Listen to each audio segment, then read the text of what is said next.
The knock came at exactly 7 a.m., and when I opened the door, Charlotte Vale, the billionaire CEO whose face graced Forbes covers, stood there in $1,000 pajamas with mascara streaking down her cheeks. Her husband had been dead 3 weeks. She looked at me with eyes that had forgotten how to sleep and said 5 words that changed everything. I can't go back up. This is the story of what happened when grief, loneliness, and something neither of us expected collided in my tiny Portland apartment. Stay until the end, hit that like button, and comment what city you're watching from so I can see how far this story travels. The coffee maker sputtered its last drops into the carafe at 6:47 a.m., 13 minutes before my entire life got complicated in ways I never saw coming. I stood in my kitchen, if you could call 8 feet of counter space and a refrigerator that hummed like it had asthma a kitchen, watching Portland's gray morning light filter through windows that hadn't been properly cleaned since the divorce. My daughter Emma was still asleep in the bedroom we'd converted from what the landlord optimistically called a dining nook. At 4 years old, she could sleep through anything: garbage trucks, neighbor arguments, her father's 3 a.m., anxiety spirals about freelance invoices that hadn't been paid. The apartment was 740 square feet of proof that life doesn't always go according to plan. I'd been Mason Reed, up-and-coming design director at a boutique agency, married to Vanessa, living in an actual house with a yard. Then Vanessa decided she wanted different things, a different life, a different man, specifically her Pilates instructor Brad, who apparently had better abs and fewer opinions about her spending habits. Now I was Mason Reed, freelance designer, single father, resident of Unit 412 in a building that was nice enough to have a doorman, but not nice enough to have a doorman who actually did anything. I poured coffee into my world's okayest dad mug, a gift from my brother who thought he was hilarious, and was reaching for the milk when I heard it. A knock. Not the aggressive pounding of someone delivering a package they didn't want to carry back to the truck. Not the timid tap of a neighbor needing to borrow sugar. This was something else. Hesitant, almost apologetic, like the person on the other side was already regretting their decision. I glanced at my phone. 6:58 a.m. Nobody knocked at 6:58 a.m. unless something was wrong. I set down my mug and walked to the door, still wearing the sweatpants I'd slept in and a t-shirt with a hole near the hem. Through the peephole, I could see a woman standing in the hallway, but the fisheye lens distorted her face into something unfamiliar. I opened the door, and there she was, Charlotte Vale. I'd seen her exactly 4 times in the 2 years I'd lived in this building.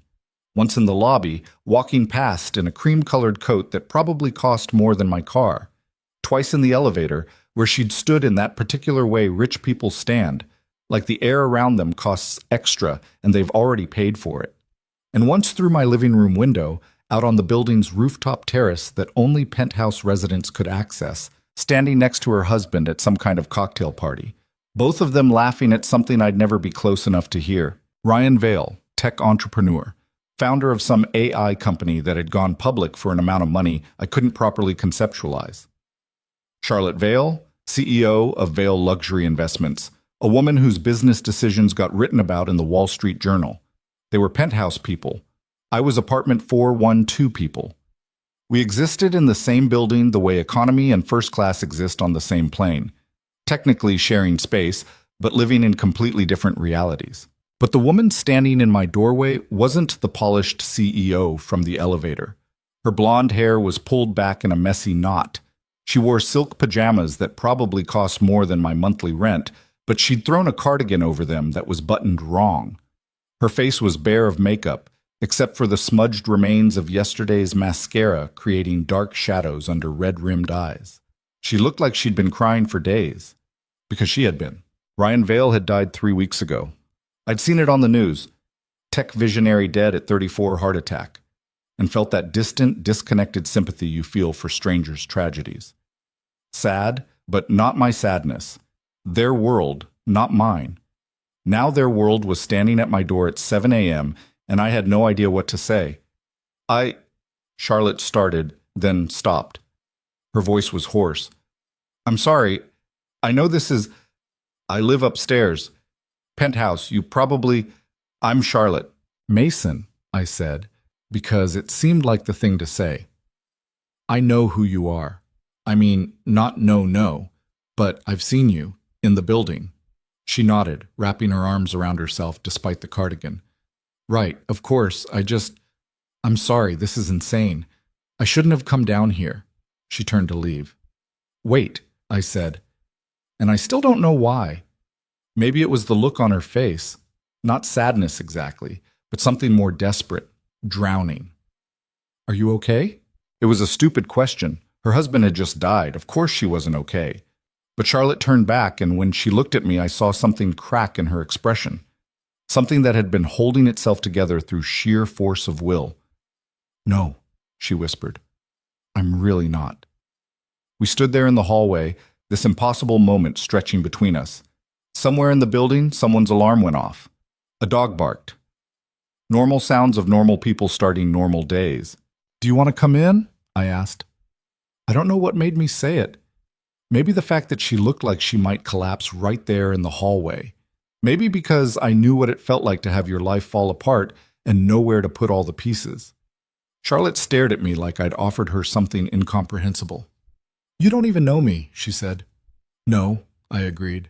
But you knocked on my door at 7 a.m., so I'm guessing you didn't have anywhere else to go. Her face did something complicated. Then she nodded just once and stepped inside.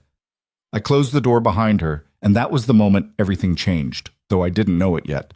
My apartment had never looked smaller or messier. There were Emma's toys scattered across the living room floor, a plastic tea set, several stuffed animals in various states of disrepair, a coloring book open to a half-finished princess. My laptop sat on the coffee table surrounded by design mock-ups and empty coffee mugs. The couch still had the blanket I'd fallen asleep under while working past midnight. Charlotte stood in the middle of it all, looking completely out of place, like a Monet painting hung in a college dorm room. Sorry about the mess, I said, grabbing a stack of Emma's drawings off the armchair. I wasn't expecting company. It's fine. Charlotte's voice was barely audible. She was looking around, but I got the sense she wasn't really seeing anything. I like it. It feels lived in. There was something about the way she said it that made my chest hurt. Coffee? I offered, because I had no idea what else to do when a billionaire widow showed up at your door looking like a strong wind might break her in half. Please. I went to the kitchen and grabbed another mug, this one advertising a design conference from 2019, and filled it. How do you take it? However you're having it is fine. I added milk to both mugs and brought hers over. She took it with hands that trembled slightly, wrapping both palms around the ceramic like she was trying to absorb its warmth. Thank you, she said. We stood there awkwardly. Charlotte sipped her coffee. I sipped mine. Neither of us knew what we were doing. You can sit, I finally said, gesturing to the couch. She sat on the very edge of the cushion, spine straight, like she'd been trained to take up as little space as possible. I grabbed the blanket I'd been using and held it out to her. It's not expensive or anything, I said, but it's warm. Charlotte looked at the blanket. A fleece thing I'd bought at Target 3 years ago, faded and pilling, like it was a life raft. She took it and wrapped it around her shoulders, and I watched some of the tension leave her body. We sat in silence. Charlotte drank her coffee in small sips. I tried not to stare while also trying to figure out if I should say something. What do you say to someone whose world has just imploded? I couldn't stay up there, Charlotte said suddenly. In the penthouse. Everything is him. His coffee mug in the sink because I can't bring myself to wash it. His jacket on the chair. His smell on the pillows. The silence is so loud it feels like it's crushing me. I nodded, not trusting myself to speak. Everyone keeps telling me I need to move on, she continued, staring into her coffee. Get back to work. Rejoin the world. And I am. I do. I go to the office and sit in meetings and make decisions about millions of dollars, and the whole time I feel like I'm watching someone else's life. Like I'm a ghost haunting my own existence. Her voice cracked on the last word. You don't have to move on, I said quietly. Not on anyone else's timeline. Charlotte looked at me then, really looked at me, and I saw something shift in her expression. Everyone else wants me to be okay, she said. They're uncomfortable with grief, with sadness. They want the strong Charlotte back, the CEO Charlotte, the woman who can handle anything. But I don't know how to be her anymore. I don't know if I want to be. So don't be, I said. Not today anyway. Today you can just be This. A mess? Human. Charlotte's eyes filled with tears, but she didn't let them fall. She took another sip of coffee instead, and I had the sense that she'd gotten very good at swallowing things that wanted to come out. Your daughter, she said after a moment, clearly trying to change the subject. How old is she? 4, Emma. She's still asleep. Does her mother... Lives in Seattle with her boyfriend. We split custody, but she's got Emma about 70% of the time. I get every other weekend and 2 weeks in the summer. I tried to keep the bitterness out of my voice, mostly failed. That must be hard. I shrugged. You do what you have to do. Charlotte nodded slowly. Ryan and I were going to start trying. For a baby. We'd been married 3 years, and we'd spent the first 2 building our companies, and we finally felt ready. We were going to start next month. The way she said it, present tense slipping into past tense, made something in my chest twist. We had names picked out, she continued, her voice barely a whisper. Olivia for a girl, James for a boy. Ryan's father's name. We'd started looking at houses outside the city, places with yards, good school districts. We were going to slow down, both of us. Step back from the companies, actually live instead of just work. She stopped, coffee mug trembling in her hands. And now all of that is just gone. Every future we'd planned, every dream we'd built, just gone. A tear finally escaped, running down her cheek. She wiped it away quickly, almost angry at its existence. I'm sorry, she said. You don't need to hear all this. You don't even know me. It's okay, I said. And I meant it. There was something about the honesty of her pain that felt sacred, like being trusted with something precious and terrible at the same time. We sat there as morning light strengthened through the windows, 2 strangers sharing silence and cheap coffee and the weight of losses that couldn't be fixed. Emma woke up at 7:43, announcing her presence with a cheerful "Daddy!" from her bedroom. Charlotte immediately straightened, wiping at her face. I should go. You have to... It's fine, I said. Give me 1 second. I went to Emma's room and found her sitting up in bed, hair sticking up in every direction, clutching the stuffed elephant she refused to sleep without. Morning, bug, I said, kissing the top of her head. We have a visitor, okay? So we're going to use our inside voice. Who? A friend from upstairs. Emma's eyes went wide. The princess lady? I blinked. What? The princess lady? From the roof, with the pretty dresses. I'd forgotten that Emma had been with me once when Charlotte and Ryan were hosting some event on the rooftop terrace. Emma had pressed her face against the window, watching Charlotte in what was probably a designer gown, and declared her a princess. Yeah, I said, the princess lady, but she's sad right now, so we're going to be extra nice, okay? Emma nodded seriously. At 4, she had already developed an impressive capacity for empathy. We came back out to the living room.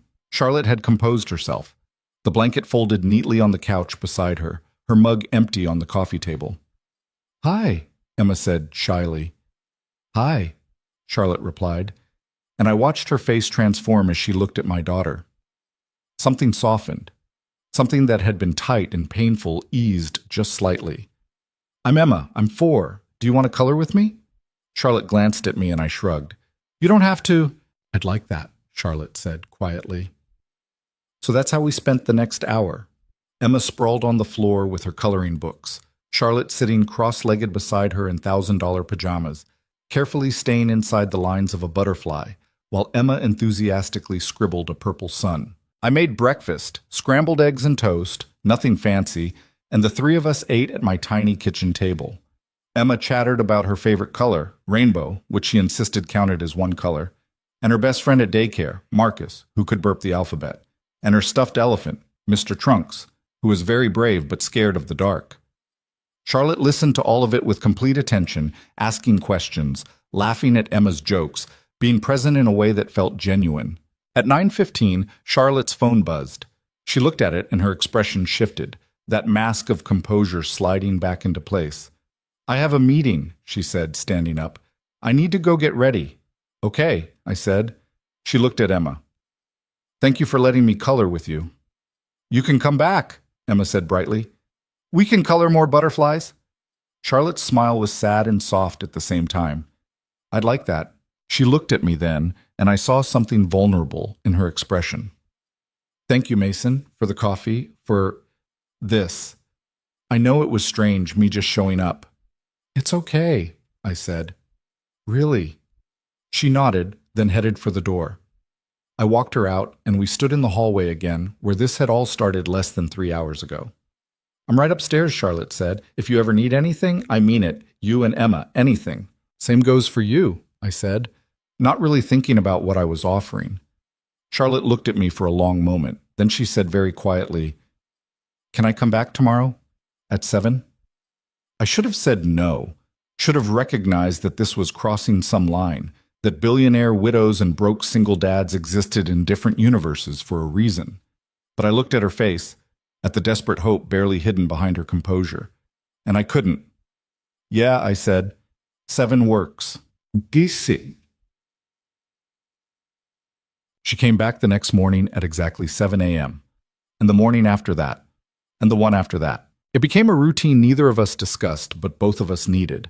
Charlotte would knock. I'd let her in. She'd wrap herself in the Target blanket on my couch while I made coffee. Sometimes we talked. Sometimes we didn't. Sometimes Emma was awake and would demand Charlotte's attention for coloring or building block towers.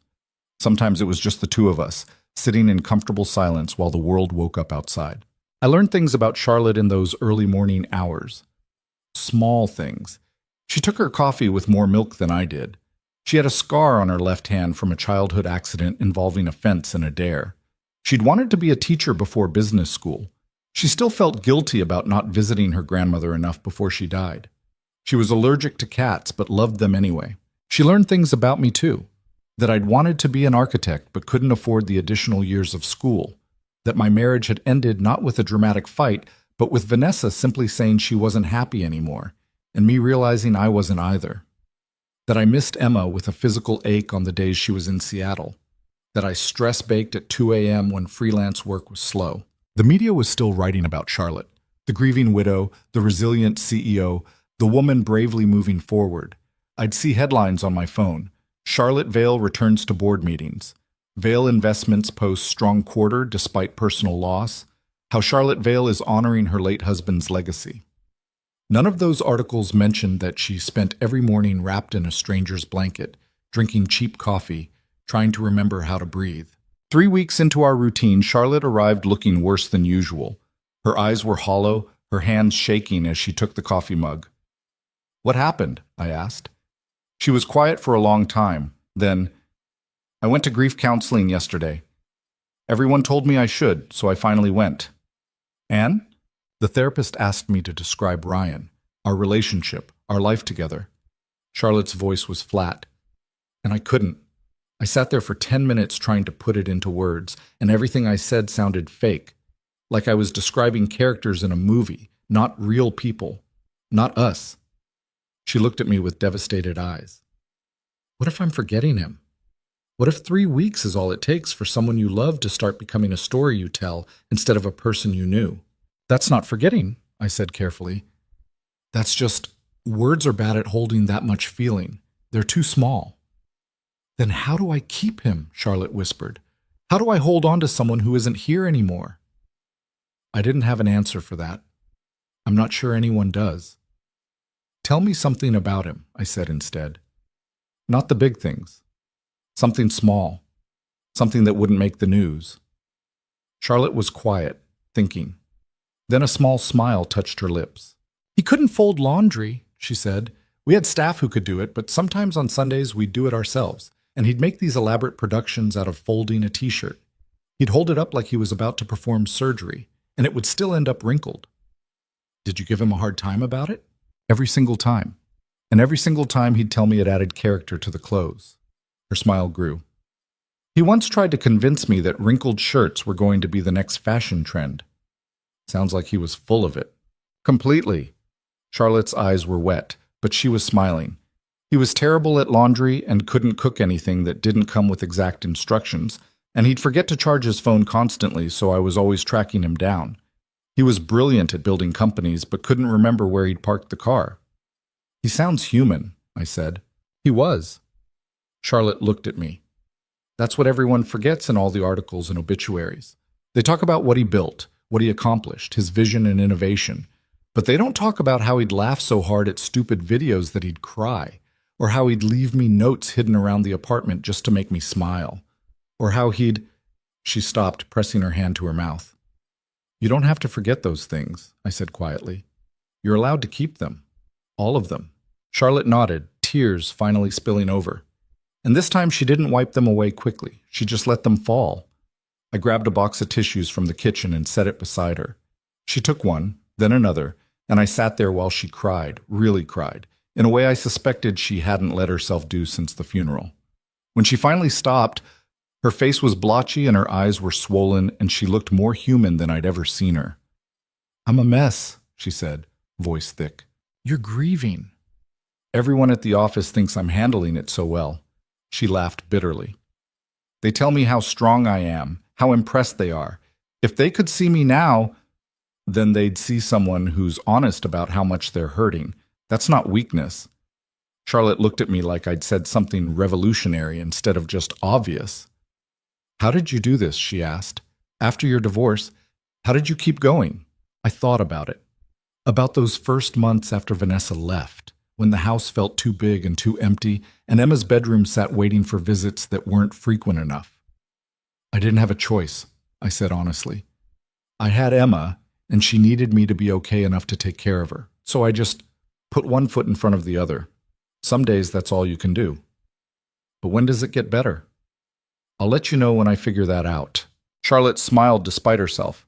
That's not comforting. No, I agreed, but it's honest. She pulled the blanket tighter around her shoulders. I should probably go back to the therapist. Probably. Even though I can't find the right words. Especially because you can't find the right words. We sat there in silence for a while longer. Then Charlotte's phone buzzed, her 9 a.m. meeting alarm, the one that meant she had to transform back into the composed CEO the world expected. She stood, folding the blanket carefully. At the door, she paused. Mason, yeah? I'm glad I knocked on your door that first morning. Me too, I said, and I meant it. On a Wednesday in late November, Charlotte showed up at 7 a.m., carrying 2 expensive-looking pastries in a white box. From that French bakery on Morrison, she said, handing them over. They're not as good as whatever you make at 2 a.m., but I thought you might like them. You didn't have to do that. I wanted to. She looked almost shy about it. You've been letting me invade your mornings for a month. Seemed like the least I could do. We ate the pastries, which were admittedly incredible, and drank our coffee while Emma slept in. Charlotte had started to look more like herself again. Not the polished CEO version, but something more genuine. Her hair was still in a messy knot, but her eyes weren't as hollow. Her hands didn't shake as much when she held her mug. I'm having dinner with Ryan's parents tomorrow, she said, picking at a croissant. First time since the funeral. How are you feeling about it? Terrified. She looked up at me. They're lovely people. They really are.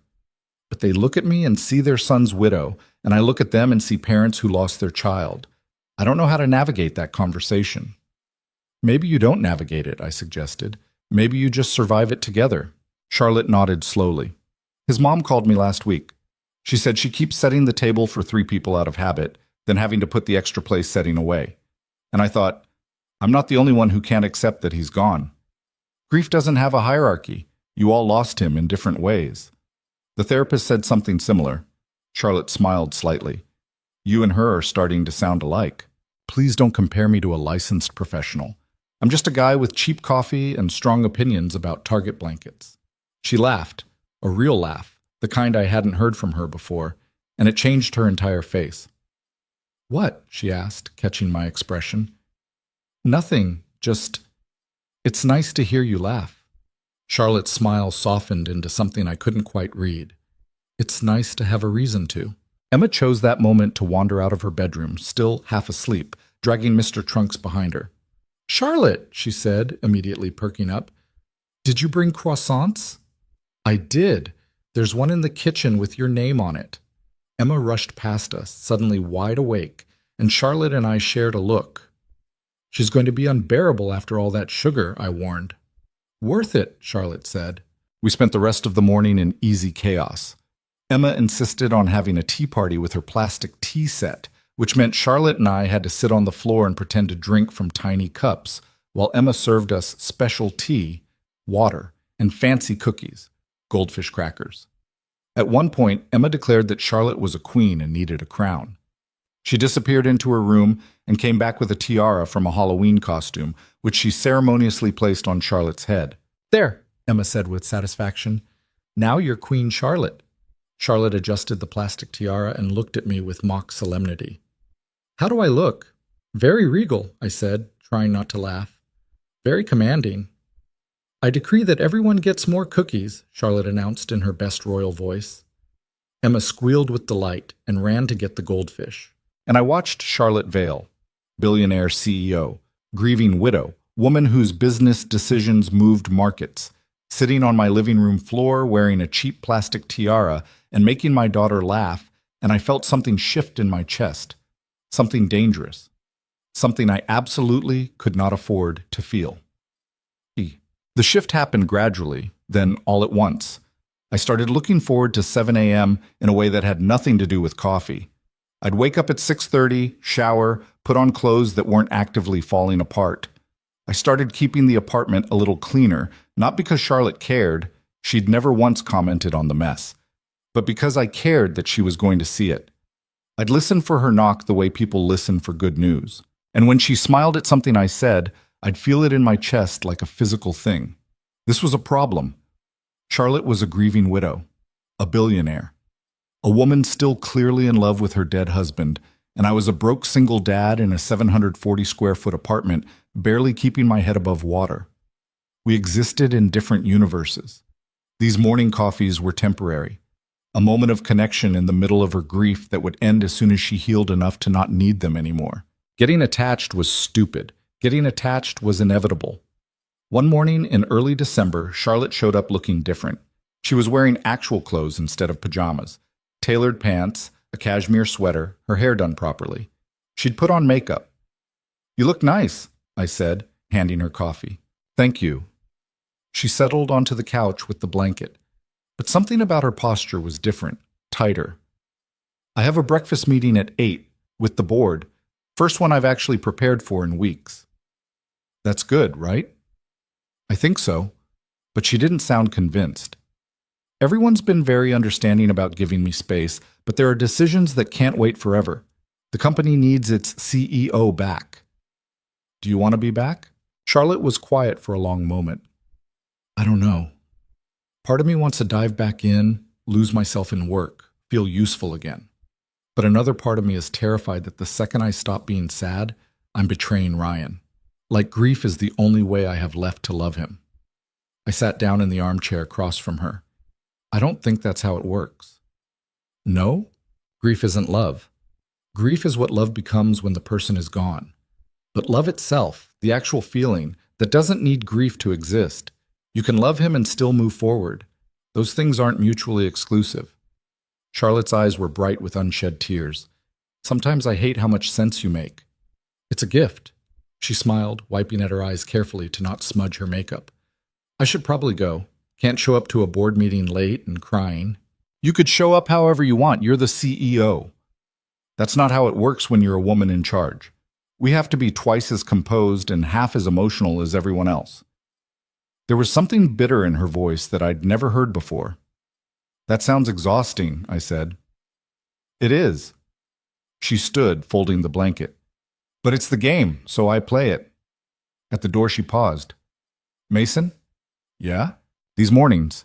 They're the only part of my day that feels real anymore. Everything else is performance. But this," she gestured vaguely at my apartment, "this feels honest, so thank you for letting me be honest." Before I could respond, she was gone, the door closing softly behind her. I stood there in my empty apartment, heart doing something complicated in my chest, and realized I was in serious trouble. Bites. Emma asked about Charlotte constantly now. "When is Charlotte coming back? Can Charlotte come to my birthday party? Does Charlotte like pizza? We should invite her for pizza." I tried explaining that Charlotte was very busy, that she had an important job, that she couldn't just come over whenever we wanted. But Emma, with the beautiful simplicity of being 4, Couldn't understand why someone wouldn't want to spend time with us if they had the choice. And the truth was, I was starting to wonder the same thing. Charlotte still came every morning at 7 a.m., but something had changed. She was better at hiding it now, slipping back into that composed version of herself more easily. The cracks were still there, but they were harder to see. She talked more about work, about deals she was negotiating, investors she was meeting, companies she was evaluating for acquisition. She showed up in business clothes more often, her morning visits becoming shorter as her meetings started earlier. I should have been happy. She was healing, moving forward, rejoining her life. Instead, I felt like I was losing something I'd never really had. One morning in mid-December, Charlotte came down at 7 a.m., but didn't come inside. "I can't stay," she said, standing in the hallway. "Early flight to New York. But I wanted to say hi." "Oh, okay." She looked beautiful and untouchable in a black coat and expensive boots, her hair perfect, her makeup flawless. This was the Charlotte from the magazines, from the Forbes covers, from the elevator encounters when we were still strangers. "I'll be back on Friday," she said, "so I'll miss a few mornings. But I'll see you next week?" "Sure, yeah. Have a good trip." She smiled, her professional smile, the one that didn't quite reach her eyes, and headed for the elevator. I closed the door and stood there feeling the absence of something that had never been mine to miss. Emma came out of her room a few minutes later. "Was that Charlotte?" "Yeah, bug. She had to leave for work." "But she didn't have coffee with us." "She was running late." Emma frowned, processing this with the seriousness of a child who just learned that adults could be too busy for the important things. "That's sad." "Yeah," I said quietly.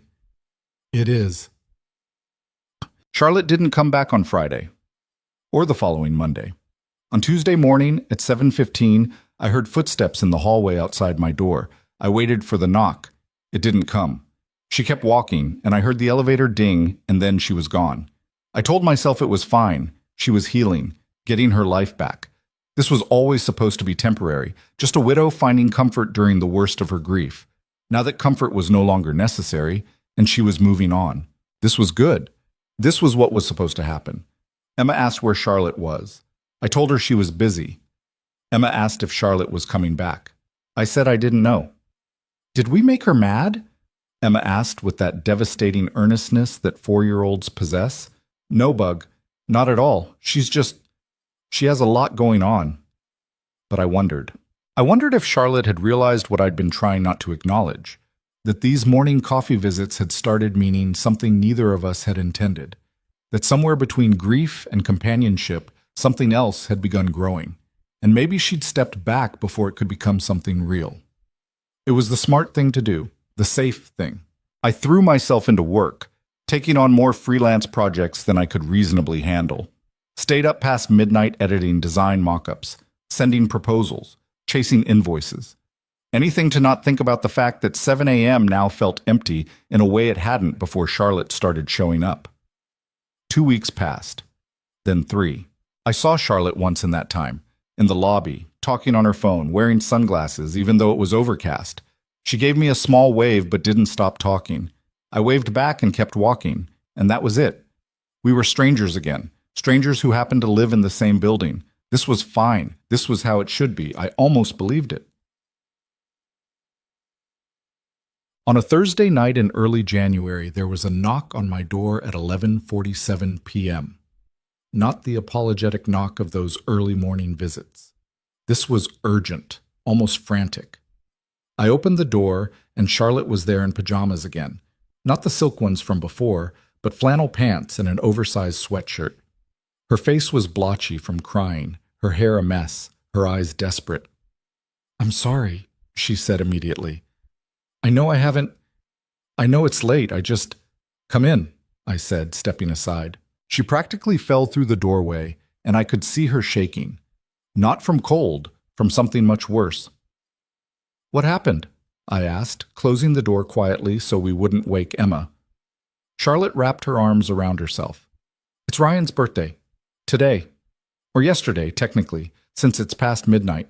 I spent the whole day pretending I was fine, went to work, had meetings, made decisions. Then I went home and..." Her voice broke. "I couldn't stay there." I couldn't be alone with all the silence and all the things he's never going to be, all the birthdays he's never going to have. And I know I haven't come down in weeks. I know I just disappeared, but I didn't know where else to go. She looked at me with raw, devastated eyes. I'm sorry. I'm so sorry. You don't owe me anything. I shouldn't have. Charlotte, I interrupted gently. It's okay. You're okay. I grabbed the blanket from the couch, the same one she'd used every morning, the one I'd washed but couldn't bring myself to put away, and wrapped it around her shoulders. She pulled it tight and started crying in earnest. Not the controlled tears from before. This was grief unleashed, messy and loud and completely uncontained. I didn't know what to do except be there, so I sat next to her on the couch and let her fall apart without trying to fix it. When she finally stopped, her breathing still hitched and uneven, she looked at me. Why did you let me in? She asked, after I disappeared for weeks. Why didn't you tell me to leave? I thought about lying, about giving some noble answer about compassion or common decency. But Charlotte had been honest with me from the start. She deserved the same. Because, I said carefully, before you started showing up at my door, this place felt empty. Just me and Emma on the mornings I had her. Just me when I didn't. I was functional, but I wasn't, connected to anything. I looked at her. Then you knocked, and suddenly there was someone else here, someone who made the apartment feel less lonely. And when you stopped coming, that emptiness came back. So when I heard you knocking tonight, I stopped, not sure how to finish. Charlotte was staring at me. You missed me? Yeah, I admitted. I missed you. Something changed in her expression, something that looked like relief and fear and hope all tangled together. I missed you too, she whispered. These last few weeks I've been standing in the hallway outside your door every morning, trying to make myself knock. But I was scared. Of what? Of this. She gestured between us. Of whatever this is becoming. Because it's not just grief support anymore, is it? My heart was pounding. No, it's not. Charlotte's eyes searched mine. I'm still in love with my husband, Mason.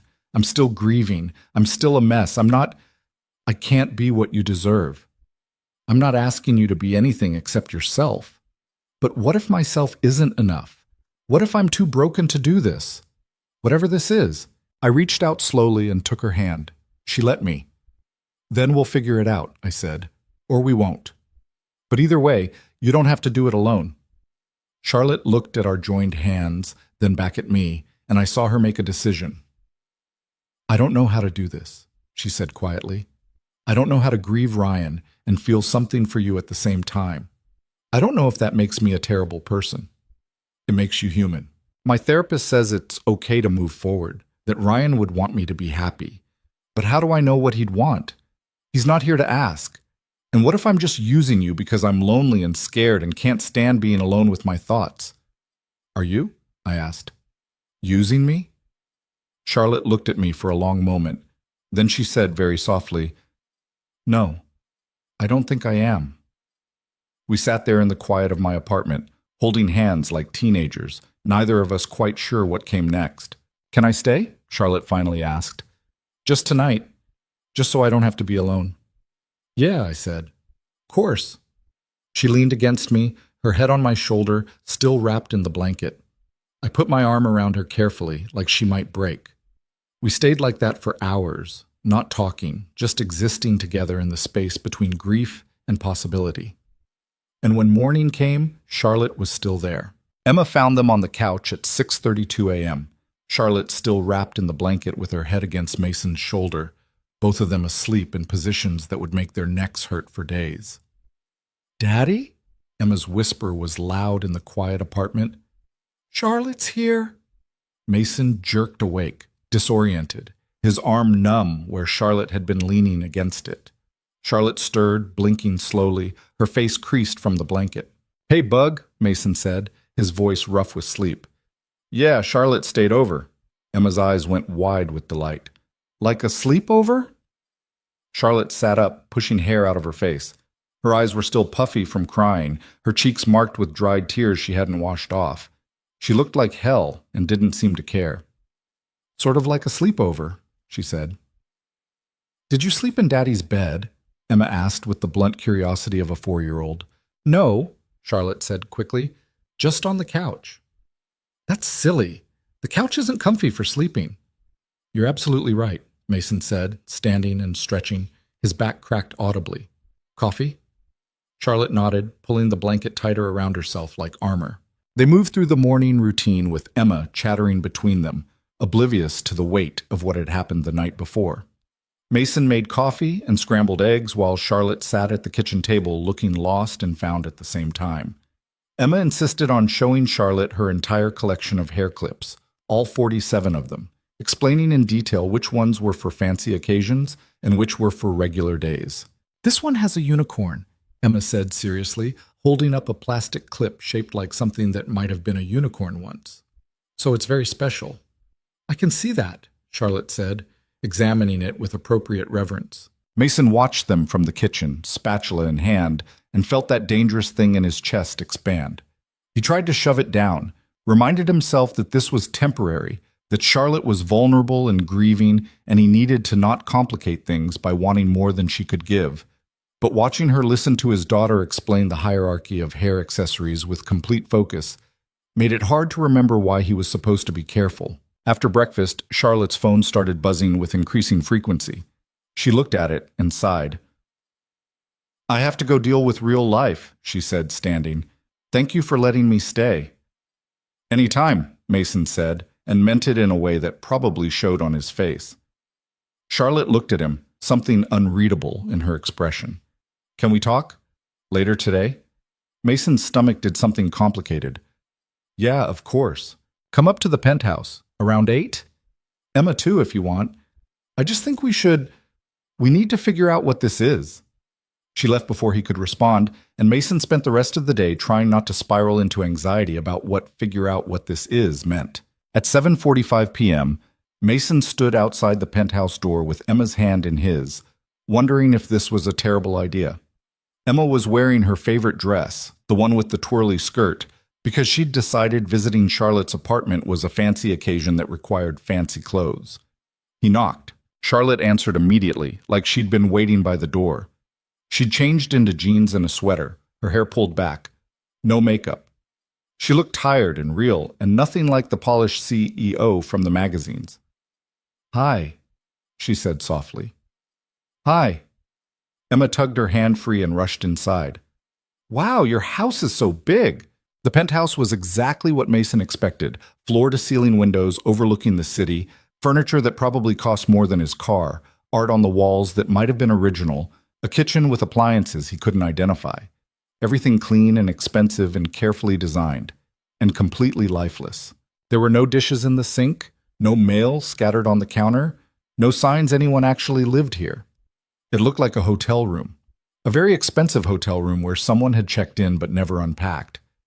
Sorry about the mess, Charlotte said, though there was no mess to apologize for. This place is amazing, Emma breathed, spinning in circles to take it all in. Thank you. Charlotte's smile didn't reach her eyes. Do you want to see the view from the terrace? Emma nodded enthusiastically, and Charlotte led them through sliding glass doors onto a rooftop terrace that took up half the penthouse level. Heat lamps kept it warm despite the January cold, and strings of lights made it look like something from a movie. This is where you had that party, Emma said. I watched from our window. You looked like a princess.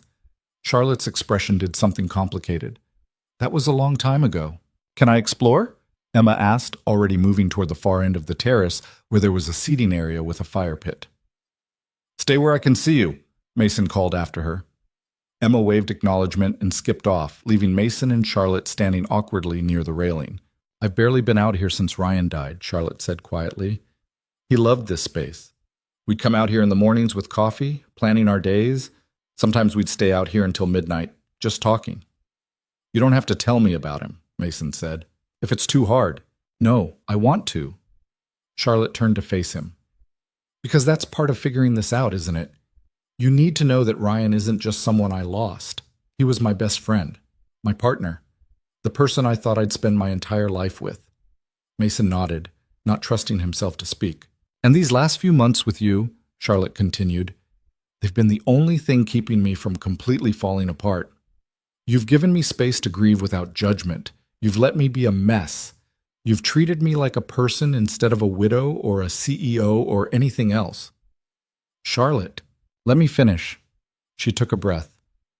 But I also know that what I'm feeling now, what we're both feeling, I think, it's not just gratitude. And that terrifies me, because how do I know if this is real or if I'm just desperately trying to fill the empty space Ryan left behind? Emma's laugh carried across the terrace. They both looked over to see her conducting an elaborate tea party with invisible guests by the fire pit. I don't know if I can answer that, Mason said carefully, but I can tell you that when you stopped coming down in the mornings, I didn't just miss the company. I missed you. Specifically, the way you take your coffee, the way you fold that blanket like you're trying to put everything back in order, the way you listen to Emma like what she's saying is the most important thing in the world. Charlotte's eyes were bright. Mason, I'm not saying you have to feel the same way, he continued quickly. I'm not even saying you should.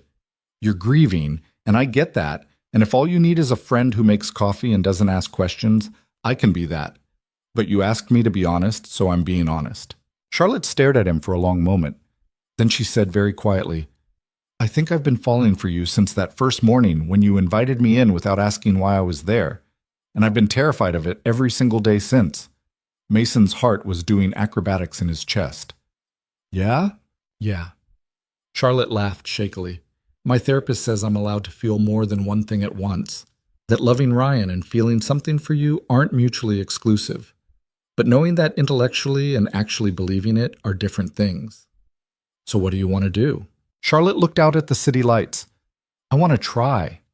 Whatever this is, I want to try. But I need you to understand that I'm going to be a disaster. I'm going to have days where I can't stop crying, days where I'm angry at the universe, days where I feel guilty for being happy. I don't know if I'm ready for a relationship. I don't know if I'll ever be the person you deserve. I'm a divorced single dad living paycheck to paycheck in a tiny apartment, Mason said. I eat cereal for dinner half the time and haven't been on a real date in 2 years. I'm not exactly a prize myself. You're more than you think you are. So are you. They stood there looking at each other, and Mason could feel the moment shifting, becoming something neither of them could take back. I don't know how to do this, Charlotte whispered. Neither do I, Mason admitted. But maybe we can figure it out together. Charlotte reached out and took his hand, lacing their fingers together. Her palm was warm against his. Okay, she said. Let's try. Emma chose that moment to come running back. Charlotte, can we roast marshmallows in the fire pit, please? Charlotte looked down at Emma, then at Mason, and smiled. A real smile, the kind that transformed her entire face. I don't have marshmallows, she said, but I bet we could order some. 20 minutes later, they were sitting around the fire pit with a bag of gourmet marshmallows that had been delivered by a service Mason didn't know existed, roasting them on skewers while Emma narrated an elaborate story about a dragon who was afraid of toast. It was surreal and ordinary at the same time. A billionaire, a broke designer, and a 4-year-old making s'mores on $1 million terrace like it was the most natural thing in the world. Mason caught Charlotte's eye across the fire, and she smiled at him, and he thought maybe this could actually work. Then reality came crashing back in. The tabloid article appeared 3 days later. Mason only found out because his brother texted him a link with the message. Dude, is this you? The headline read, Billionaire widow Charlotte veils secret romance with building resident. Below it was a photo, grainy and taken from a distance, but unmistakably them on the terrace that night. Mason's face was partially visible. Charlotte was laughing at something Emma said, and the caption speculated wildly about the mystery man and child the grieving CEO was spending time with. Mason felt his stomach drop. His phone rang immediately. Charlotte. Have you seen it? She asked without preamble. Just now. Charlotte, I'm so sorry. It's not your fault. Someone in the building must have taken the photo and sold it. Her voice was tight. I have a meeting with my PR team in an hour. They're going to want to know who you are. What are you going to tell them? Charlotte was quiet for a moment. The truth. That you're a friend.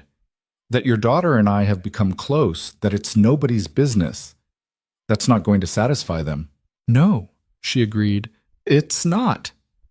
Mason, this is going to get worse before it gets better. The media is going to dig into your life. They're going to find out about your divorce, your financial situation, everything. They're going to paint you as someone taking advantage of a grieving widow. Mason's jaw tightened. I don't care what they say about me. You should, because it's going to be ugly, and it's going to affect Emma too. That stopped him cold. He hadn't thought about Emma being dragged into this. What do you want me to do? He asked. Charlotte's laugh was bitter.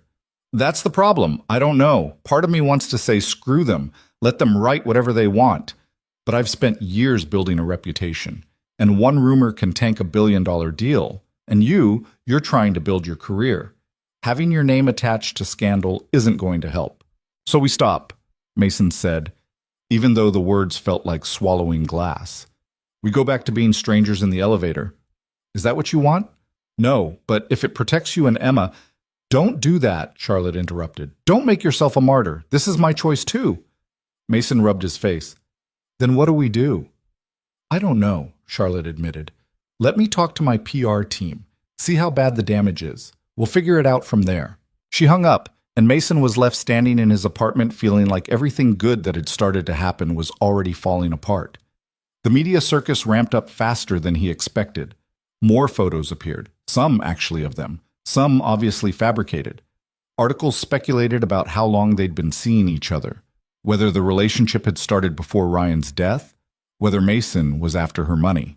His phone started ringing with numbers he didn't recognize, reporters apparently, though he didn't answer to find out. His email inbox filled with interview requests from outlets he'd never heard of. A designer he'd worked with for months suddenly went silent on a project. Another sent an email saying they were going in a different direction. The whispers had started. Emma came home from daycare asking why Marcus's mom had looked at them weird during pickup. Mason didn't know how to explain that people were judging them for something they didn't understand. Charlotte called every night, usually late, sounding exhausted. The board is concerned, she said on the fourth night. Not officially, but I can feel it. They're worried this makes the company look unstable. That's ridiculous. Welcome to corporate politics, she sighed. I'm sorry, Mason. I knew this would be complicated, but I didn't think it would blow up this fast. It's not your fault, isn't it? If I hadn't knocked on your door that first morning, don't, Mason said firmly. Don't regret that.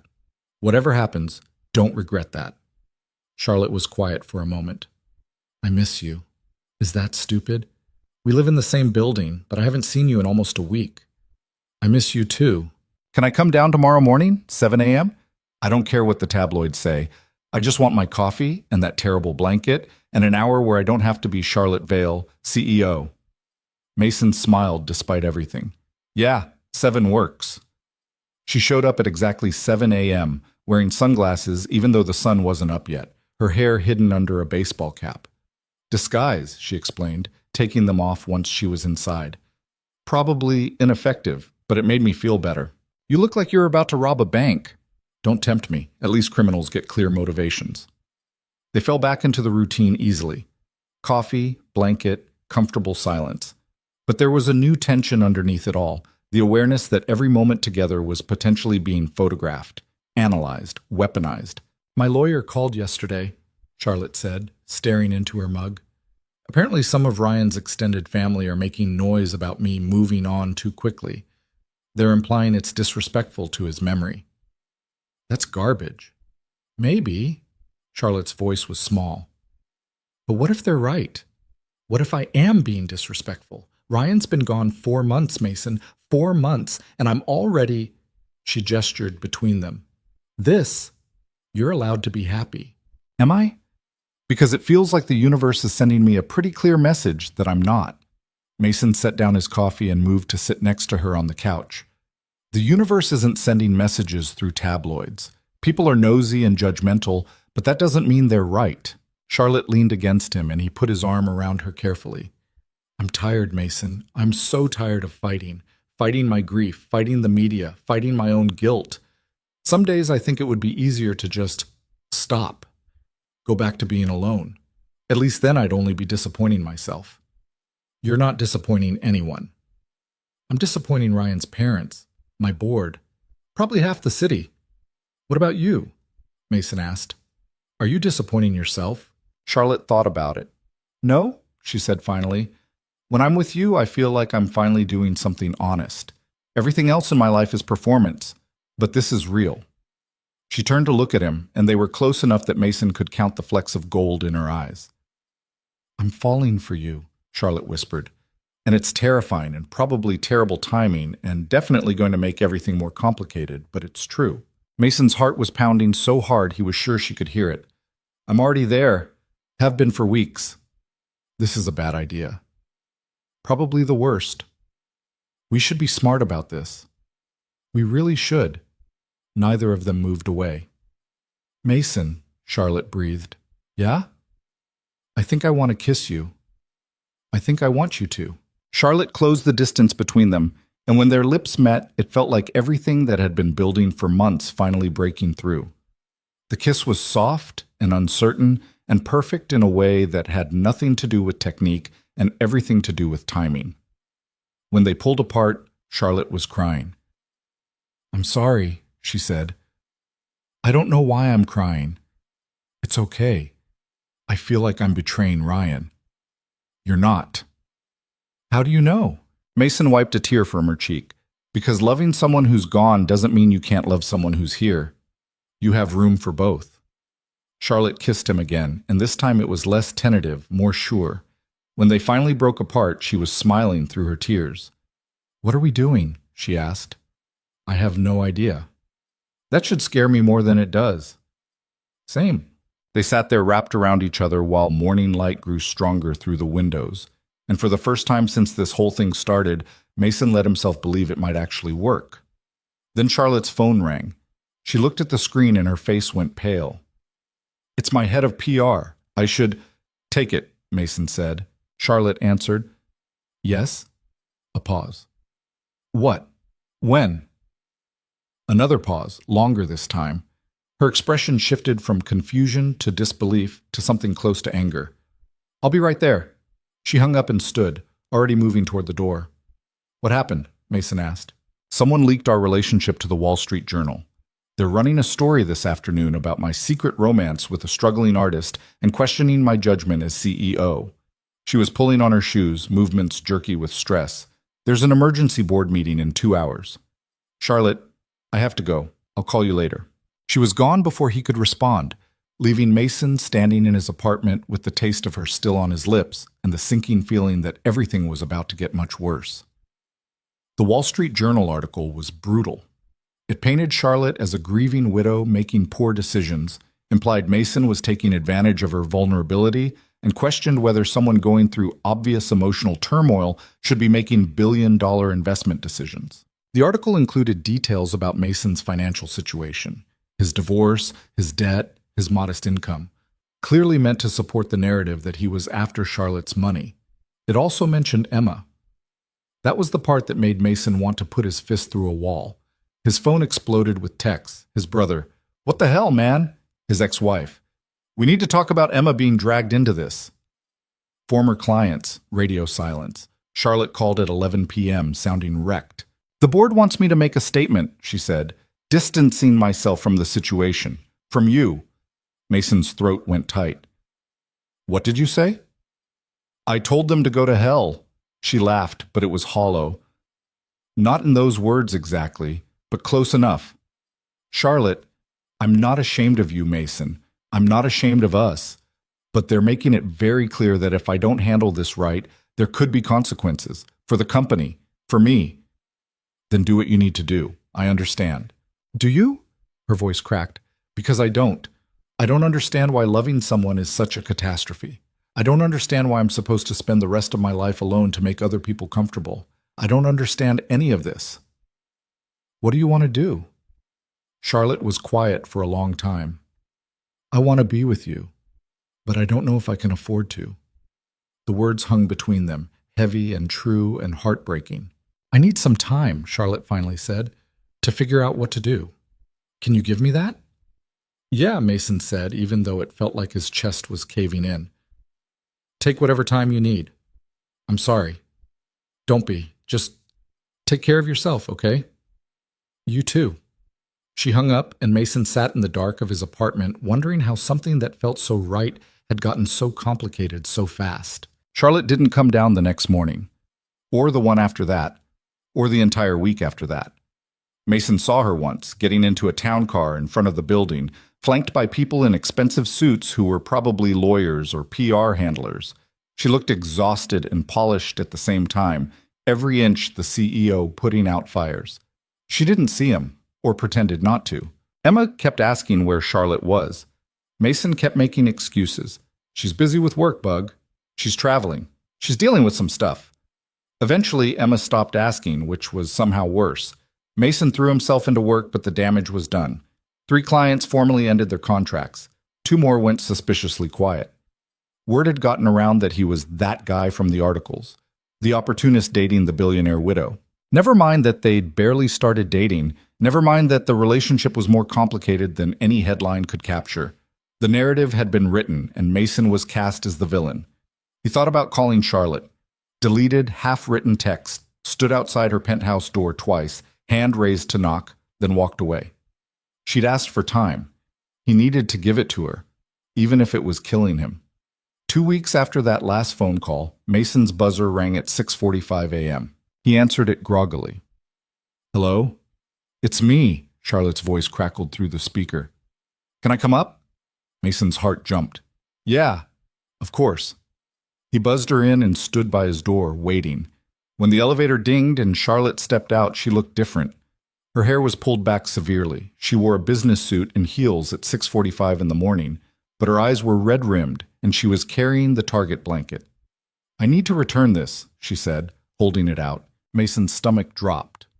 "Charlotte, I'm stepping back from the CEO role," she said in a rush, like if she didn't say it fast, she wouldn't say it at all. "Not permanently, but for 6 months.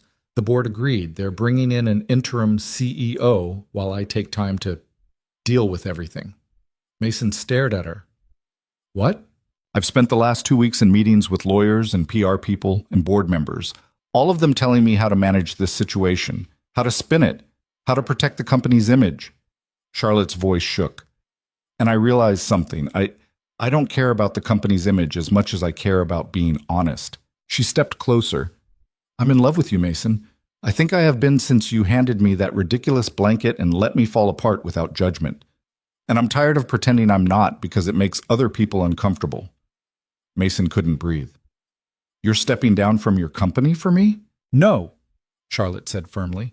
"I'm stepping down for me. Because I've spent the last 4 months being who everyone else needs me to be. The strong widow, the composed CEO, the perfect public figure, and I'm exhausted. I need time to actually grieve Ryan, to figure out who I am without him, to be with you without it being a PR crisis." She held out the blanket again. "But I wanted to return this first, because I can't keep coming to your apartment at 7 a.m. anymore." Mason's heart cracked.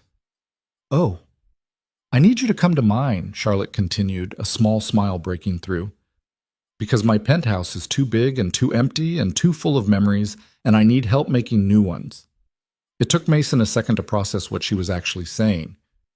"Wait, I want to do this right," Charlotte said. "I want to date you properly. I want to take Emma to the zoo. I want to have dinner that isn't eaten over a sink. I want to wake up next to you without worrying about who's taking pictures. And I can't do any of that while I'm running a billion-dollar company and fielding media crises. Charlotte, I can't let you give up your career, so you're not letting me do anything. I'm choosing this." She took his hand. "I'm choosing you. Choosing us. Choosing the possibility that maybe, even after everything terrible that's happened, I'm allowed to be happy again." Mason pulled her inside, blanket and all, and kissed her like he'd been wanting to for weeks. Charlotte kissed him back, and it felt like permission and possibility and home all at once. When they finally broke apart, both breathless, Charlotte laughed. "I should probably mention that the media is going to lose their minds about this," she said. "Let them. And Ryan's family is going to be upset. We'll deal with it. And I'm still a mess who cries at random times and doesn't know how to cook and probably needs years of therapy." Mason smiled. "Good thing I stress bake at 2 a.m. and have my own therapist on speed dial." Charlotte kissed him again, softer this time. "I love you. I know it's fast and complicated and probably too soon, but I do." "I love you too," Mason said, and meant it more than he'd meant anything in his life. Emma wandered out of her bedroom, rubbing sleep from her eyes. She saw Charlotte, and her entire face lit up. "Charlotte, you came back." "I did," Charlotte said, kneeling down to Emma's level. "Is that okay?" Emma threw her arms around Charlotte's neck. "I missed you." "I missed you too, sweetheart." Mason watched them, his daughter hugging the woman he loved in the middle of his tiny apartment at 7 in the morning, and thought maybe the universe wasn't sending messages through tabloids after all.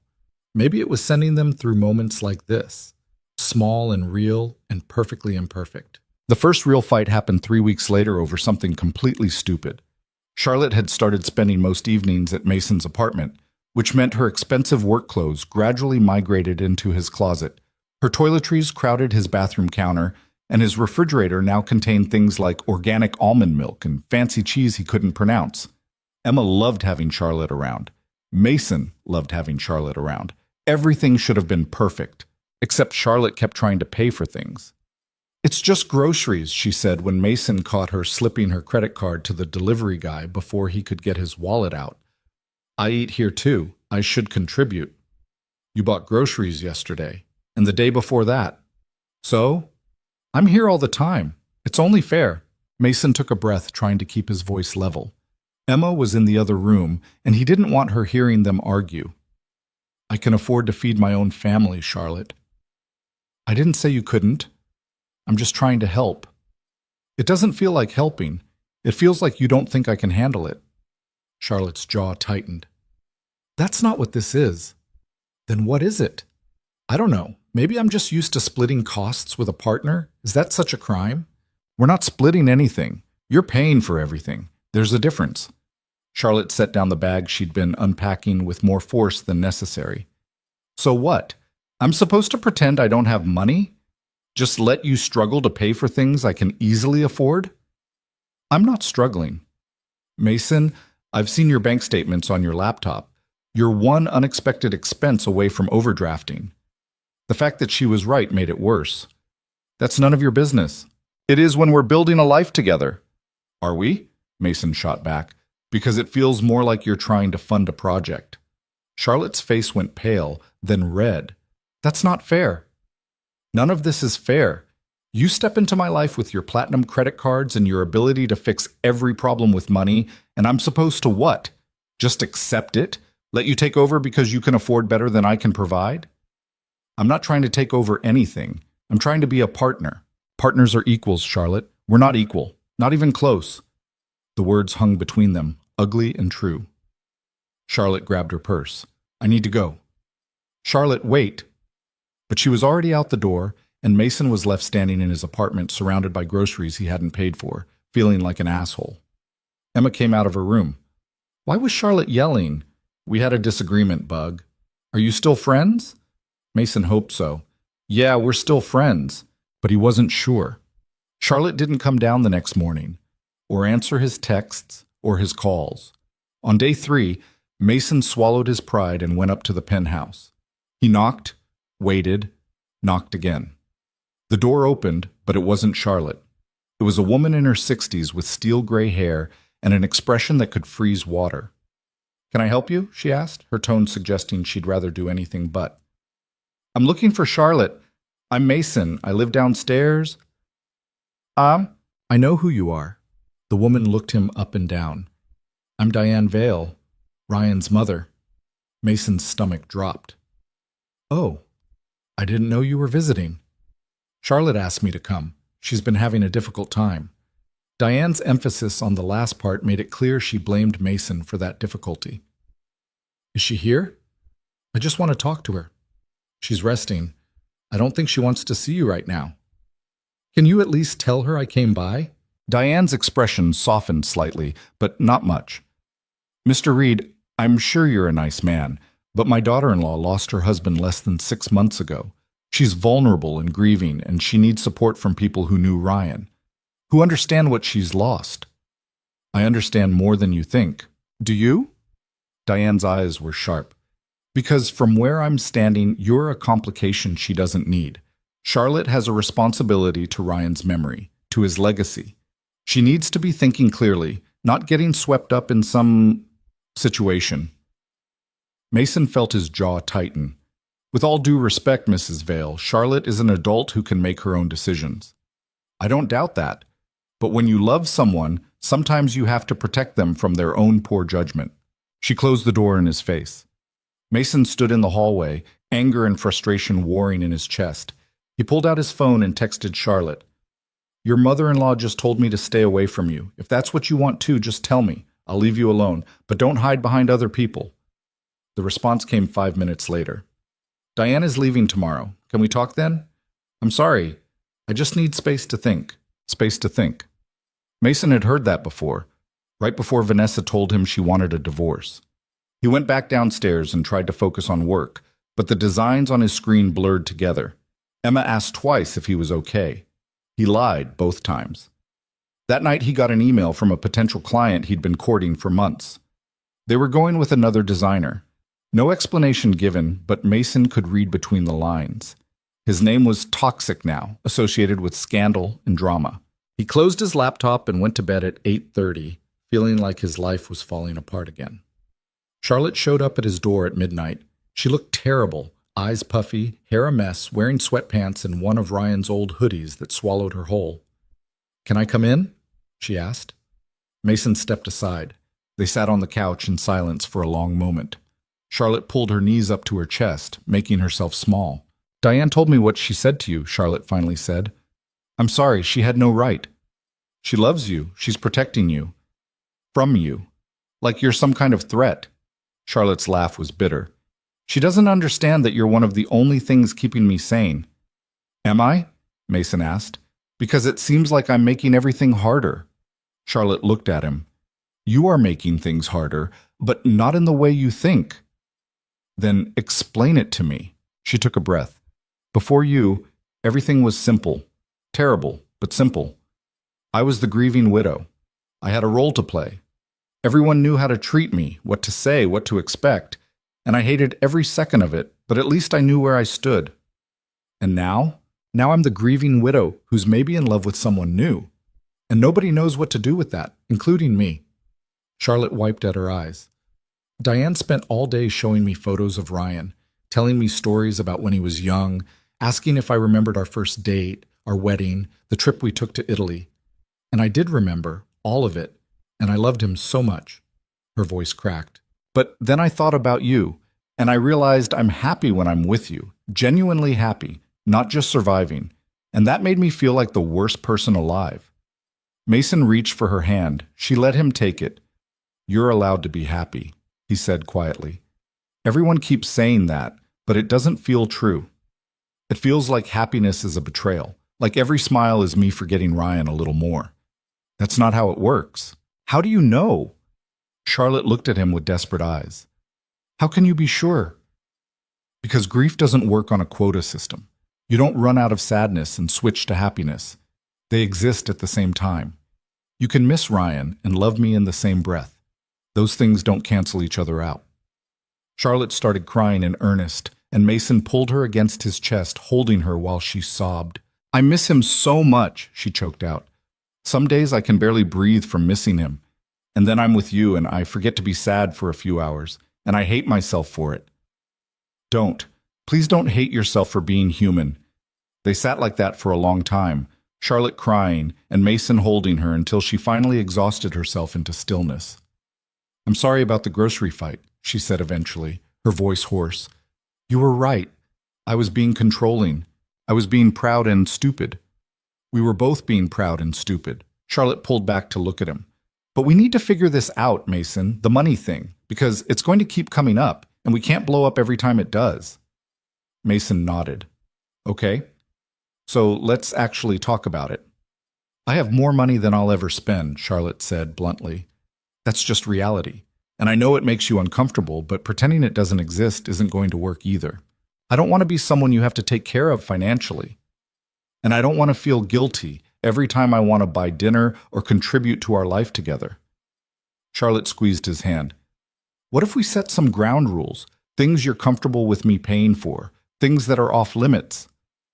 That seems clinical. It's practical, which is what we need to be if this is going to work. Mason thought about it. Okay, ground rules. I pay for my apartment, my bills, Emma's expenses. You don't get to swoop in and fix my financial problems. Even if I could make your life easier, even then, I need to handle my own life. Charlotte nodded slowly. Okay, what about shared expenses? Groceries, dinners out, trips we take together? We split them. Mason, I know it's not equal in terms of the hit to our bank accounts, but it needs to feel equal. I need to contribute. Can you understand that? Charlotte was quiet for a moment. Yeah, I can, even if it seems inefficient to my practical brain. What about things for Emma? Mason asked. She's my daughter. I should be providing for her. What if I want to buy her something? A toy, a dress, a book? That's different. That's a gift. Gifts are okay. What if the gift is expensive?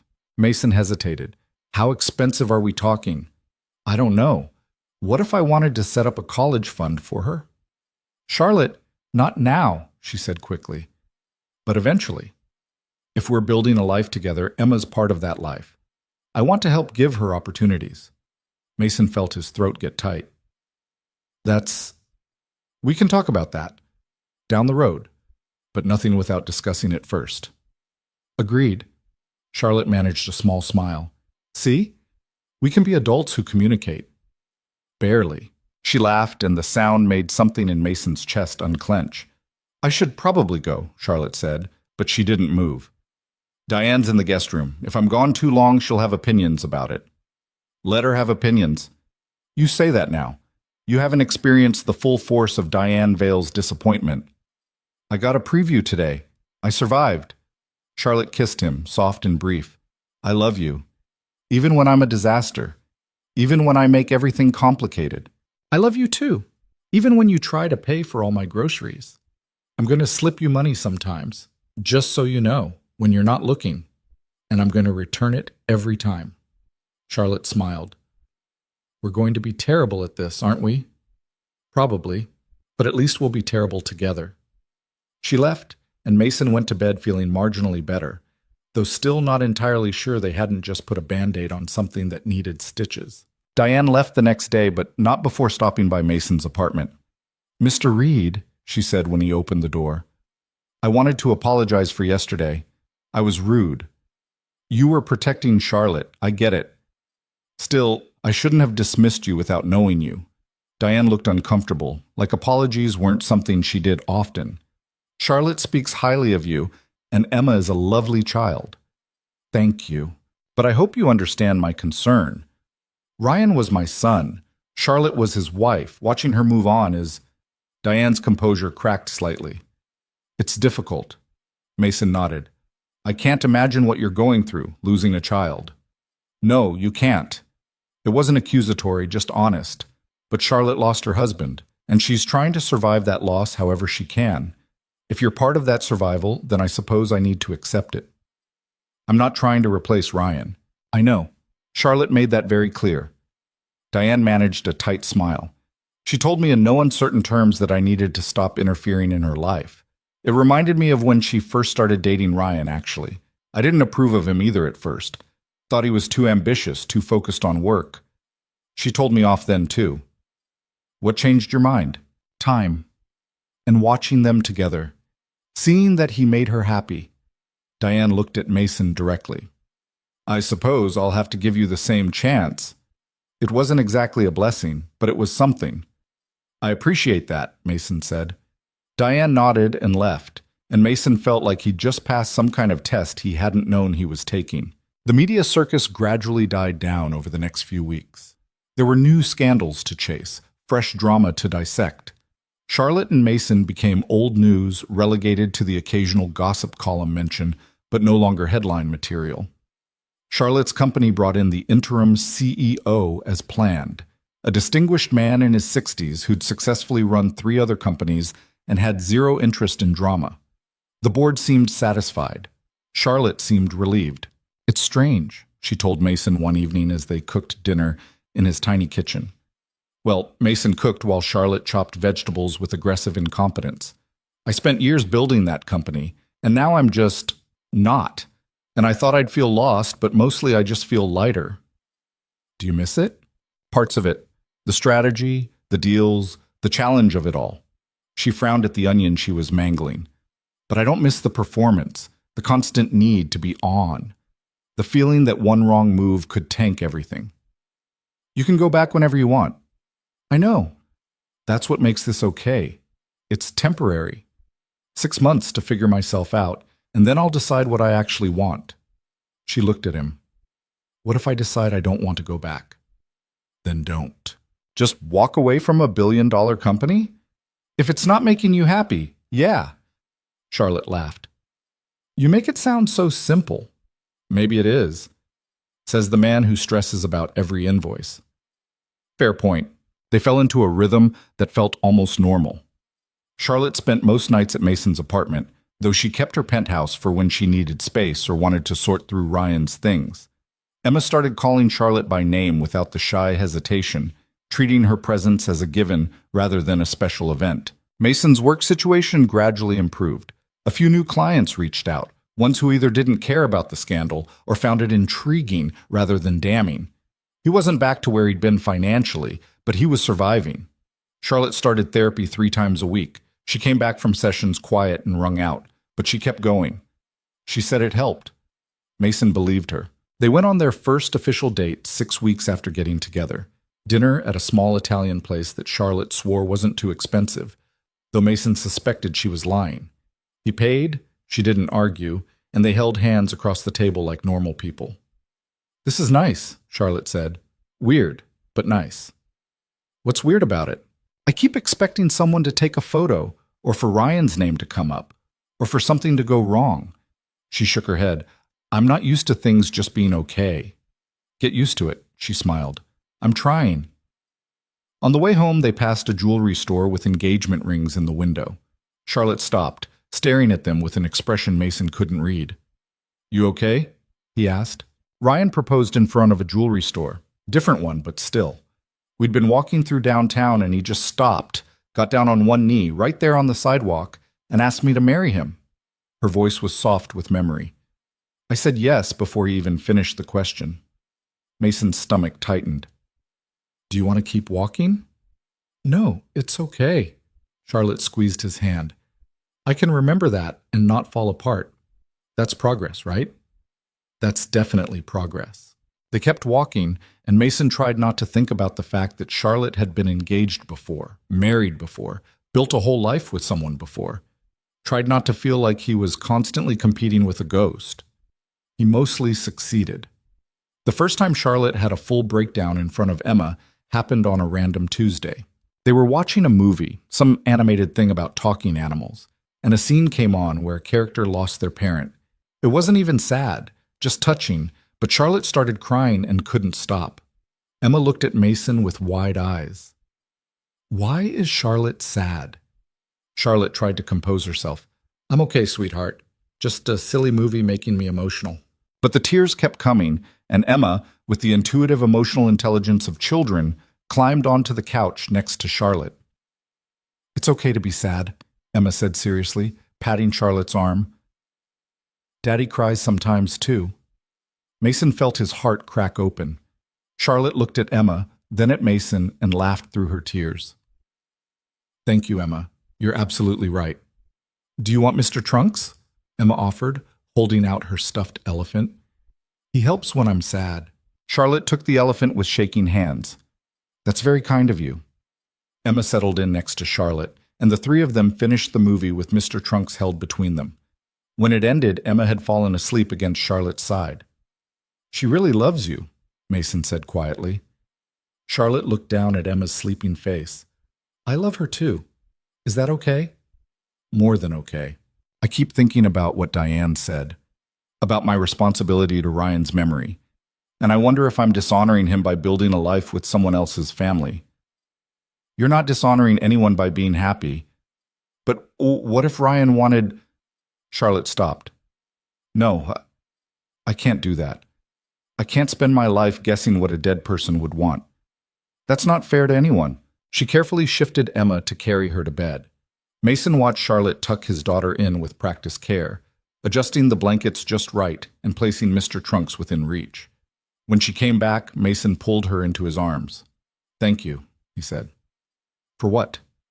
"For loving her. For being patient with me. For being here even though it's hard." Charlotte kissed him. "Where else would I be?" 2 months in, Vanessa called. "We need to talk," she said without preamble. "About Emma." Mason's stomach dropped. "What about her?" "I've been seeing things online, articles about you and some billionaire, photos of Emma with her." "Her name is Charlotte, and what we do isn't your concern anymore." "It is when it involves our daughter." Vanessa's voice was tight. "I don't appreciate finding out my child is being paraded around by some woman I've never met." "Charlotte isn't parading anyone around. She's my girlfriend.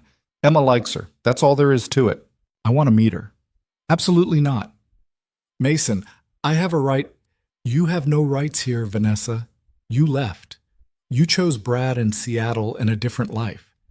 You don't get to control mine now. I'm Emma's mother, and I'm her father. And I'm telling you that Charlotte is good for her, good for us, and you need to trust my judgment."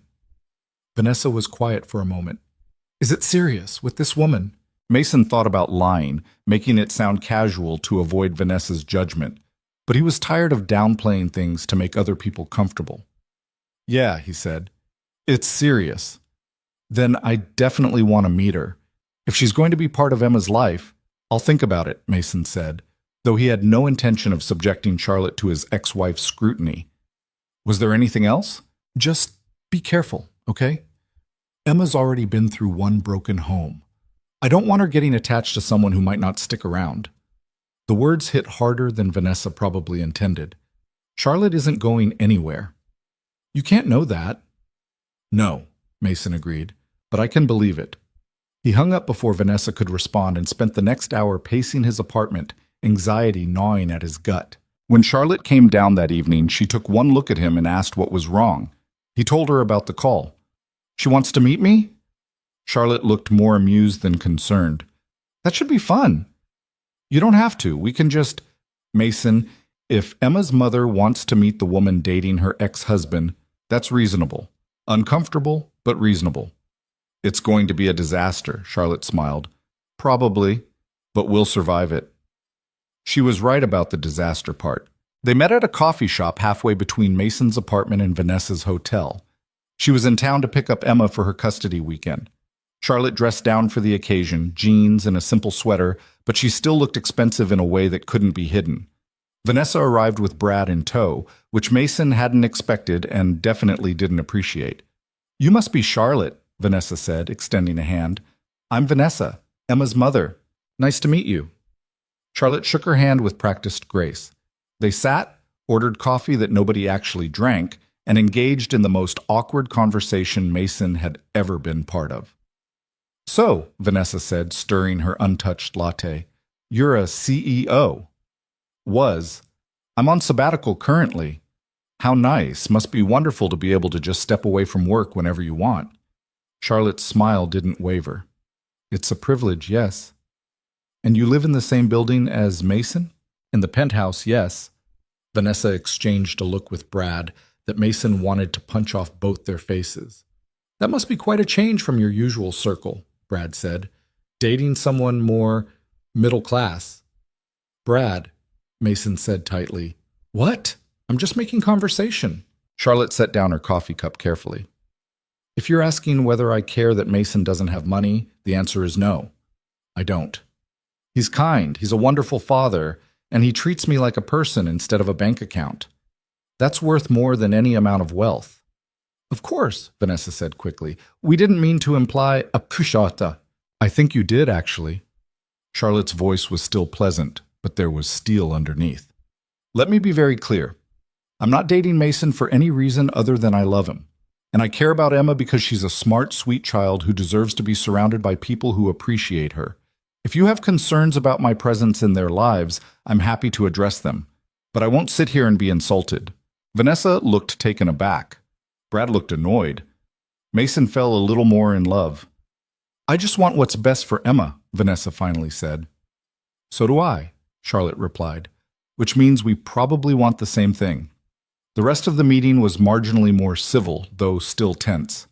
When they finally escaped to the parking lot, Mason let out a breath he felt like he'd been holding for an hour. That was brutal, he said. Your ex-wife is lovely, Charlotte said dryly, and Brad seems delightful. I'm sorry, I should have warned you they'd be horrible. They weren't horrible. They were protective. In an obnoxious way, but still. Charlotte leaned against her car. Although if Brad makes one more comment about middle class, I might have actually lost it. Mason laughed despite himself. You handled it better than I would have. Years of hostile board meetings. Charlotte pulled him closer.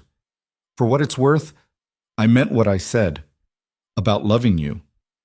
Even after meeting my disaster of an ex-wife? Especially after that, it puts my own complicated family dynamics in perspective. They kissed in the parking lot like teenagers, and Mason forgot to care if anyone was watching. Emma's 5th birthday came in early April, and Mason went slightly overboard planning a party at the local park. Nothing fancy, just some kids from her daycare, a superhero cake from the grocery store, and games that mostly involved running around screaming. Charlotte showed up with a gift that made Mason's eye twitch. It's a bike, Emma shrieked, bouncing on her toes. A real bike, with training wheels. I know we said no expensive gifts, Charlotte said quietly to Mason, but every kid needs a bike. That's a $400 bike, Charlotte. Is it? I didn't look at the price. You absolutely looked at the price. Charlotte smiled innocently. Emma looks happy, though. She did. Emma was already trying to climb onto the bike despite not knowing how to ride it yet. Mason sighed. We're talking about this later. Looking forward to it. The party was chaotic in the way children's parties always are. Kids ran wild, parents chatted in clusters, and someone's child threw up from eating too much cake. Emma had the time of her life, and that was what mattered. At one point, Mason found Charlotte sitting alone on a bench, watching Emma and her friends play. You okay? He asked, sitting next to her. Yeah, just thinking. About? Charlotte was quiet for a moment. Ryan and I were going to have kids. We'd talked about birthday parties like this, what kind of parents we'd be, whether we'd be the fun parents or the strict ones. Mason didn't know what to say. And now I'm at a birthday party for your daughter, and Ryan's not here to have kids with, and I'm realizing that the life I'm building isn't the one I planned. She looked at him. But it's still good. Different, but good. Does that make sense? Yeah, Mason said. It does. Emma ran over, grass stains on her dress and frosting smeared on her face. Charlotte, come play tag. I'm not really dressed for tag, Charlotte said, gesturing to her nice pants. Please? Emma gave her the biggest puppy dog eyes. Charlotte looked at Mason, who shrugged. You heard the birthday girl. Fine, but I'm not responsible for what happens to these pants. She let Emma drag her into the chaos, and Mason watched her run around with 5-year-olds, laughing and completely out of her element, but trying anyway. He pulled out his phone and took a photo before he could think better of it. Charlotte mid-run, hair coming loose from its ponytail, genuine joy on her face. It was the best picture he'd ever taken. That night, after Emma was asleep and Charlotte was curled up next to him on the couch, Mason said, Move in with me. Charlotte lifted her head from his shoulder. What? Move in. Officially. You're here all the time anyway. We could make it real. Mason, your apartment is 700 square feet. So, we'll make it work. Charlotte sat up fully, looking at him like he'd lost his mind. I have a penthouse, a massive empty penthouse. Why would I move into your tiny apartment when we could both move into my place? Mason hadn't thought about that. I can't afford penthouse rent. There is no rent. I own it. Even worse, Charlotte groaned. We're back to the money thing again? It's not about money.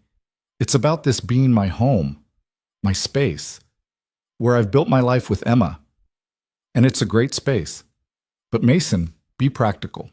The penthouse has 3 bedrooms. Emma could have her own room that's bigger than her current one. There's an actual kitchen, a real office for you to work in, space for all of us to breathe. It's Ryan's home. The words came out before Mason could stop them. Charlotte went very still. Is that what this is about? I don't know. Maybe. Doesn't it feel weird to you, moving your new boyfriend into the place you shared with your husband? Yes, Charlotte said honestly. It feels incredibly weird, but the alternative is staying here in a space that's too small because you're too proud to admit that my place makes more sense. It's not about pride, isn't it? They stared at each other, the argument hanging between them like a physical thing. I need to think about it, Mason finally said. Charlotte nodded slowly. Okay, think about it. But Mason, at some point we're going to have to figure out how to actually build a life together instead of constantly negotiating around our differences. She was right, and he hated it. Mason spent the next week avoiding the conversation, which was impressive considering Charlotte was in his apartment almost every night. They talked about Emma's school options, what to make for dinner, whether the couch was finally dying and needed replacement. Everything except the penthouse. Charlotte didn't push, but Mason could feel her waiting. The decision got made for him on a Tuesday when his landlord knocked on the door with news that made Mason's stomach drop. Building's been sold, Mr. Kowalski said, looking genuinely apologetic. New owners are renovating the whole place, converting units to luxury condos. Everyone's got 60 days to clear out. Mason stared at him. You're kidding. Wish I was. You'll get your deposit back, and they're offering a small relocation stipend, but he shrugged helplessly. I'm sorry, kid, it's out of my hands. After he left, Mason sat on his couch, the one he'd bought secondhand 3 years ago, the one Emma had spilled juice on countless times, the one where Charlotte had fallen asleep wrapped in that Target blanket, and tried to figure out what the hell he was going to do. Finding a new apartment in Portland on his budget, one that was big enough for him and Emma and close enough to her school, would be nearly impossible. Rents had gone up significantly. He'd looked at listings just out of curiosity a few months ago and felt sick at the numbers. His phone rang. Charlotte. Hey, he answered, trying to sound normal. What's wrong? How do you know something's wrong? Because you answered on the first ring and you sound like someone died. What happened? Mason told her about the building sale, the eviction, the 60-day deadline. Charlotte was quiet for a moment. Then she said, Move into the penthouse. Charlotte, I know you have complicated feelings about it. I know it's not ideal. But Mason, you need a place to live, and I have more space than I know what to do with. This isn't charity, it's practical. It feels like charity. Then pay rent if it makes you feel better. I can't afford penthouse rent. Pay whatever you were paying for your current apartment. I don't care about the money. I care about you having a roof over your head. Mason rubbed his face. Can we talk about this in person? I'm coming down. She was at his door 3 minutes later, slightly out of breath from taking the stairs instead of waiting for the elevator. Her hair was wet. She'd been in the shower when he called. Okay, she said, closing the door behind her. Let's actually talk about this. What's the real issue? And don't say it's about money or pride or any of that surface stuff. What's actually stopping you? Mason looked at her, at this woman who'd somehow become essential to his life in the span of a few months, and decided honesty was the only option left. I'm scared, he admitted, of moving into a space that was yours and Ryan's, of feeling like a placeholder in someone else's life, of Emma getting attached to a lifestyle we can't sustain on our own if things fall apart. If things fall apart, Charlotte repeated. Not when. If. Yeah. So you're planning for our relationship to end? I'm being realistic. My marriage ended. Yours ended, just not by choice.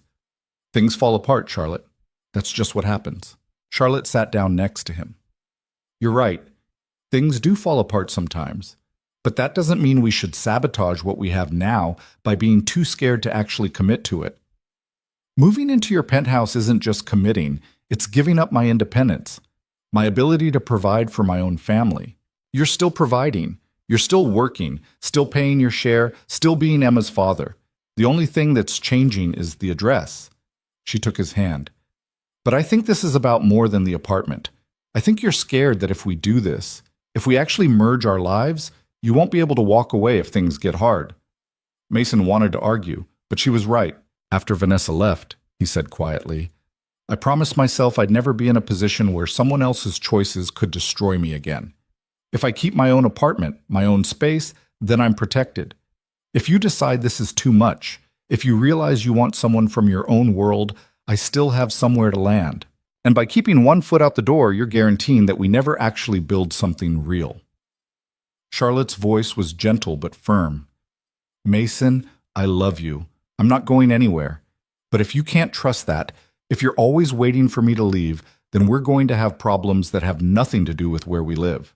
I want to trust it. Then do. Take the leap. Move in with me and let's actually try to build a life instead of just dating with safety nets. Mason thought about his apartment, the space he'd carefully built after his divorce. Small and imperfect, but his. The idea of giving it up felt like losing something he couldn't get back, but the idea of losing Charlotte felt infinitely worse. Okay, he said, let's do it. Charlotte's eyes went wide. Really? Yeah, but we're doing this my way. I pay rent, market rate for what a comparable apartment would cost, not a token amount. We split utilities and groceries. Emma's room is hers to decorate however she wants, even if it clashes with your expensive taste. And we go to couples therapy. Couples therapy? If we're doing this, we're doing it right. No more fighting about money and then pretending we solved it. No more avoiding hard conversations. We need help navigating this, and I'm not too proud to ask for it. Charlotte looked at him for a long moment, then smiled. Okay. All of that sounds reasonable, except the market rate rent thing. That's still you being stubborn. Non-negotiable. Fine. Be stubborn. She kissed him. But you're moving into my penthouse, Mason Reed, into our penthouse, and we're going to make it work. We're going to try. We're going to succeed. Mason hoped she was right. The actual move happened over 2 weekends. Charlotte hired movers, which Mason grudgingly accepted after realizing he couldn't physically carry his furniture up 4 flights of stairs. Watching strangers pack up his life into boxes felt surreal and final. Emma was thrilled about the move, especially when Charlotte showed her the bedroom that would be hers, nearly twice the size of her current room, with its own bathroom and a window overlooking the city. Can I paint it purple? Emma asked, eyes wide. Charlotte didn't even hesitate. Whatever color you want. Even sparkly purple? Especially sparkly purple. Mason watched them discuss paint samples and felt something in his chest both expand and ache. This was real. They were really doing this. The penthouse felt different when Mason moved his belongings in. Less like a museum, more like a space where actual humans lived. His worn couch looked out of place next to Charlotte's expensive furniture, and Emma's toys scattered across the pristine floors felt almost sacrilegious, but Charlotte insisted she liked it. It feels lived in now, she said, helping Mason unpack boxes in what would be his office. An actual room with a door that closed and everything. Less like a showcase, more like a home. You're sure about this? Mason asked, watching her fold his t-shirts with the same care she'd fold designer clothes. About all of it? Charlotte set down the shirt she was holding and looked at him. I'm terrified, if that's what you're asking. This is the first major change I've made since Ryan died. The first time I've chosen to move forward, instead of just surviving. But yeah, I'm sure. What if we mess this up? Then we mess it up. But at least we'll have tried. That night, after Emma was asleep in her new purple that-would-be sparkly soon room, Mason and Charlotte stood in the master bedroom, their bedroom now, and faced the elephant in the room that neither of them had addressed. The bed was still Ryan's. The furniture was still Ryan's. The photos on the dresser were still of Charlotte and Ryan. I can change it, Charlotte said quickly, following his gaze. Replace the furniture, take down the photos. I should have done it before you moved in. No, Mason said, surprising himself. Don't change it for me. This was your life with him. That's not something to erase. But it's your bedroom now, too. It's weird, having another man sleep in the bed I shared with my husband. Yeah, Mason admitted. It's pretty weird. But Charlotte, I'm not asking you to pretend Ryan didn't exist. I'm just asking for space to exist alongside his memory. Charlotte looked at the photos on the dresser. Her and Ryan on their wedding day, on a beach somewhere tropical, at a company event where they were both dressed to the nines. I don't know how to do that, she said quietly. How to honor what I had with him while building something new with you. Neither do I. But maybe we start by acknowledging it's complicated and go from there. Charlotte nodded slowly, then walked to the dresser. She picked up the wedding photo, the largest one, in an ornate frame, and held it for a moment. I loved him so much, she said. I need you to know that. What we had was real and good, and I'll never regret it. I know. But I love you too. Present tense. Not as a replacement or because I'm lonely, but because you're you, and I need that to be okay. It's okay, Mason said, and meant it. Charlotte looked at the photo one more time, then moved it from the dresser to a shelf in the walk-in closet. Still there, still honored, but not the first thing they saw every morning. She moved the other photos too, creating a small section of the closet that was Ryan's space. Their wedding album, his favorite watch, a sweater she couldn't bring herself to donate. "Is this okay?" she asked Mason. "It's perfect." That night they slept in the bed together for the first time, and it was awkward and strange, and Mason couldn't quite relax, knowing this was where Charlotte and Ryan had slept for 3 years. But Charlotte curled up against him, her head on his chest, and whispered, "Thank you for being patient with me." And Mason thought maybe they could figure this out after all. The first session with the couple's therapist happened a week later. Dr. Sarah Chen was in her 40s, with kind eyes and a no-nonsense demeanor that Mason appreciated immediately. "So," she said, after they'd done introductions and settled into her office, "Charlotte, you're a widow who started dating Mason roughly 6 months after your husband's death. Mason, you're divorced and have a young daughter. You've been together about 4 months and just moved in together. Does that cover the basics?" "That's the headline version," Charlotte said. "And what brings you to therapy? What are you hoping to work on?" Mason and Charlotte looked at each other. "We fight about money," Mason said. "We have different communication styles," Charlotte added. "I'm still grieving and don't always know how to make space for both my past and my present. I'm terrified of getting hurt again and sabotage things by being too independent." Dr. Chen nodded, taking notes. "So what I'm hearing is that you both love each other, but are struggling with the practical realities of blending very different lives. Is that fair?" "Yeah," they said in unison. "Okay, let's start with the money issue, since that seems to be a recurring conflict." They spent the next 40 minutes dissecting their financial fights, and it was brutal. Dr. Chen didn't let them hide behind polite explanations or surface-level solutions. She dug into Mason's fear of being dependent, Charlotte's habit of using money to solve problems, the power imbalance their financial difference created. "Money is never just about money," Dr. Chen said. "It's about power, control, security, self-worth. Mason, when Charlotte pays for things, what does that mean to you?" "That I'm failing," Mason admitted, "as a provider, as a partner, that I'm not enough." "And Charlotte, when Mason refuses your financial help, what does that mean to you?"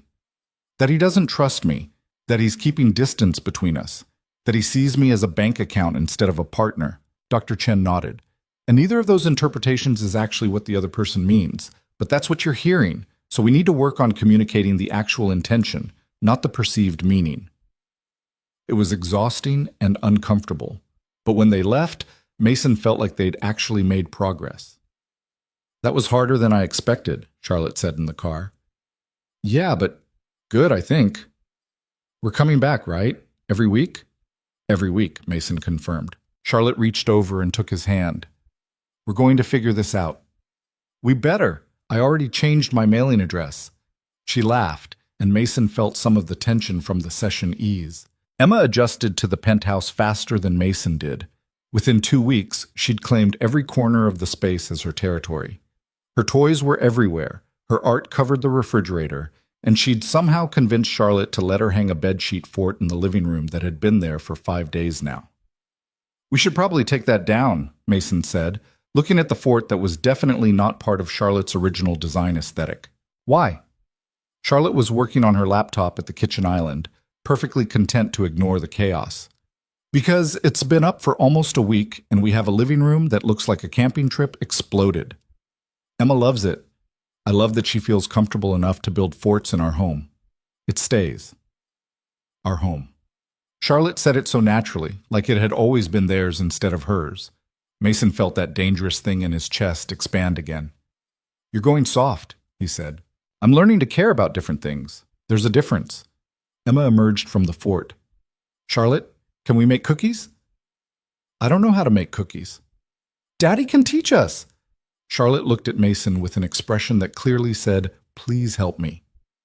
"Fine," Mason said, "but I'm in charge and you both have to follow instructions." Making cookies with Charlotte and Emma turned into the kind of beautiful disaster that Mason would remember for the rest of his life. Charlotte proved to be spectacularly bad at following recipes. Emma got flour absolutely everywhere, and they somehow went through an entire bag of chocolate chips before the dough was even made because Charlotte and Emma kept taste testing. "This is why I order desserts," Charlotte said, looking at the misshapen cookies that came out of the oven. They taste good, though, Emma said, mouthful of chocolate. She's right, Mason admitted. Ugly, but delicious. They ate warm cookies in the fort Emma had built, and Mason looked at Charlotte, billion-dollar CEO, sitting cross-legged on the floor with cookie crumbs on her shirt, and thought about how far they'd both come. What? Charlotte asked, catching him staring. Nothing, just thinking about how weird our life is. Good weird or bad weird? Definitely good weird. Emma fell asleep in the fort, and Mason carried her to her room while Charlotte cleaned up the kitchen disaster. When he came back, Charlotte was loading the dishwasher with the focused determination of someone who'd never actually done it before. You're putting the glasses on the bottom rack, Mason said. Is that wrong? Very wrong. Charlotte stepped back. You do it. I clearly don't have the domestic skills for this. You're learning. I'm trying. There's a difference. Mason reorganized the dishwasher while Charlotte watched, and it was so normal and domestic that it almost felt surreal. My 6-month sabbatical is almost up, Charlotte said suddenly. The board wants me to decide if I'm coming back. Mason's hands stilled on a plate. What do you want to do? I don't know. Part of me misses it. The strategy, the deal-making, the feeling of building something. But another part of me has gotten used to this. She gestured vaguely at the kitchen, having time to be a disaster at cookie making and learning how to load a dishwasher. You can do both. Can I, though? I've watched enough executives try to balance high-powered careers and personal lives. It usually ends with one or the other suffering. So what are you thinking? Charlotte leaned against the counter. What if I don't go back as CEO? What if I stay on the board, consult on major deals, but step back from the day-to-day operations? Would that make you happy? I think it might. I spent so many years building that company because it's what Ryan and I did together. It was our dream, but now I'm trying to figure out what my dreams are. Separate from his memory. She looked at Mason. And I'm realizing that maybe I don't want to spend 60 hours a week in boardrooms anymore. What do you want? Honestly, I want more mornings making cookies with Emma, more evenings where we cook dinner together and argue about how to properly load a dishwasher, more time to actually live instead of just work. Mason walked over and pulled her into a hug. Then do that. It feels indulgent. It's not. It's choosing what matters to you. Charlotte held him tight. When did you get so wise? I'm not wise. I just know what it's like to lose time with people you love. Life's too short to spend it doing things that don't make you happy. Even if those things make you a lot of money. Especially then. Charlotte pulled back to look at him. I love you. You know that? I might have heard you mention it once or twice. She kissed him, and Mason thought about how they'd gone from strangers to this in less than a year. How grief and loneliness and an early morning knock on the door had somehow led to cookie making and dishwasher debates. Life was strange, but it was also pretty good. The second fight about Ryan happened a month later, and it was worse than the first. Mason came home from a client meeting to find Charlotte sitting on the floor of the walk-in closet, surrounded by Ryan's belongings, crying. What happened? He asked, kneeling next to her. It's been a year, she said through tears. 1 year exactly since he died. And I forgot. I had a lunch meeting and went shopping and came home and was happy, and I forgot what day it was. She held up Ryan's watch, the one she'd kept on the shelf. What kind of person forgets the anniversary of their husband's death? Charlotte, I forgot him, Mason. I was too busy living my new life to remember the man I spent 3 years married to. What does that say about me? It says you're healing, that you're moving forward. It says I'm a terrible person who replaced her husband like he was a broken appliance. Mason tried to pull her into a hug, but she pushed him away. Don't. I need to sit with this. I need to feel bad about forgetting. You're allowed to be happy without it being a betrayal. How do you know? Charlotte looked at him with devastated eyes. How can you be sure that what we have isn't just me running away from grief? That I'm not using you to avoid dealing with Ryan's death? The question hit Mason harder than he expected. Is that what you think you're doing? I don't know. Some days I'm sure I love you for you. Other days I wonder if I just love that you make me forget to be sad. Mason sat back on his heels, feeling like she'd punched him. Wow. I'm sorry. I shouldn't have said that. No, you should. If that's what you're thinking, I need to know. Charlotte wiped at her face. I don't actually believe that. I'm just spiraling. Today is hard, and I'm taking it out on you, and that's not fair. Do you want me to leave? Give you space? No. Yes. I don't know. She pulled her knees up to her chest. I want Ryan back, and I can't have that, so I don't know what I want. Mason stood up. I'm going to take Emma to the park. Give you some time alone. We'll be back in a few hours. Mason, it's okay, Charlotte. Take the time you need. He left before she could see how much her words had shaken him. At the park, Emma ran around on the playground while Mason sat on a bench, trying not to spiral himself. Was Charlotte right? Was he just a distraction from her grief? A comfortable placeholder until she was ready to actually face what she'd lost? His phone buzzed. A text from Charlotte. I'm sorry, I love you. Not as a distraction, as you. I'm just having a hard day. He stared at the message, wanting to believe it. Another text. Can we talk when you get home? Actually talk, not fight? Mason typed back. Yeah, we'll be home in an hour. When they got back, Charlotte had cleaned up the closet and was sitting on the couch with red eyes but relative composure. Emma ran to her immediately. Are you sad, Charlotte? Yeah, sweetheart. I'm having a sad day. Because you miss Ryan? Charlotte's eyes widened. She looked at Mason, who shrugged. They'd talked to Emma about Ryan in age-appropriate ways, explaining that Charlotte had been married before and that her husband had died. Yeah, Charlotte said, because I miss Ryan. Emma climbed onto the couch next to her. Daddy gets sad about Mommy sometimes too, even though they're not married anymore. He says it's okay to be sad about things that used to be different. Charlotte started crying again, but this time she was smiling too. Your daddy is very smart. I know. Emma patted Charlotte's arm. It's okay to be sad, but we still love you. Mason felt his throat get tight. After Emma went to bed, Charlotte and Mason sat on the terrace under the heat lamps, wrapped in blankets. I'm sorry about earlier, Charlotte said. That thing I said about using you to avoid grief? I didn't mean it. Are you sure? Yes, Mason, you're not a distraction or a replacement. You're someone I fell in love with while I was still grieving, and that's complicated, but it doesn't make it less real. Some days I feel like I'm competing with a ghost, Mason admitted, and I can't win because Ryan was perfect in memory, and I'm just me, imperfect and present and human. Ryan wasn't perfect.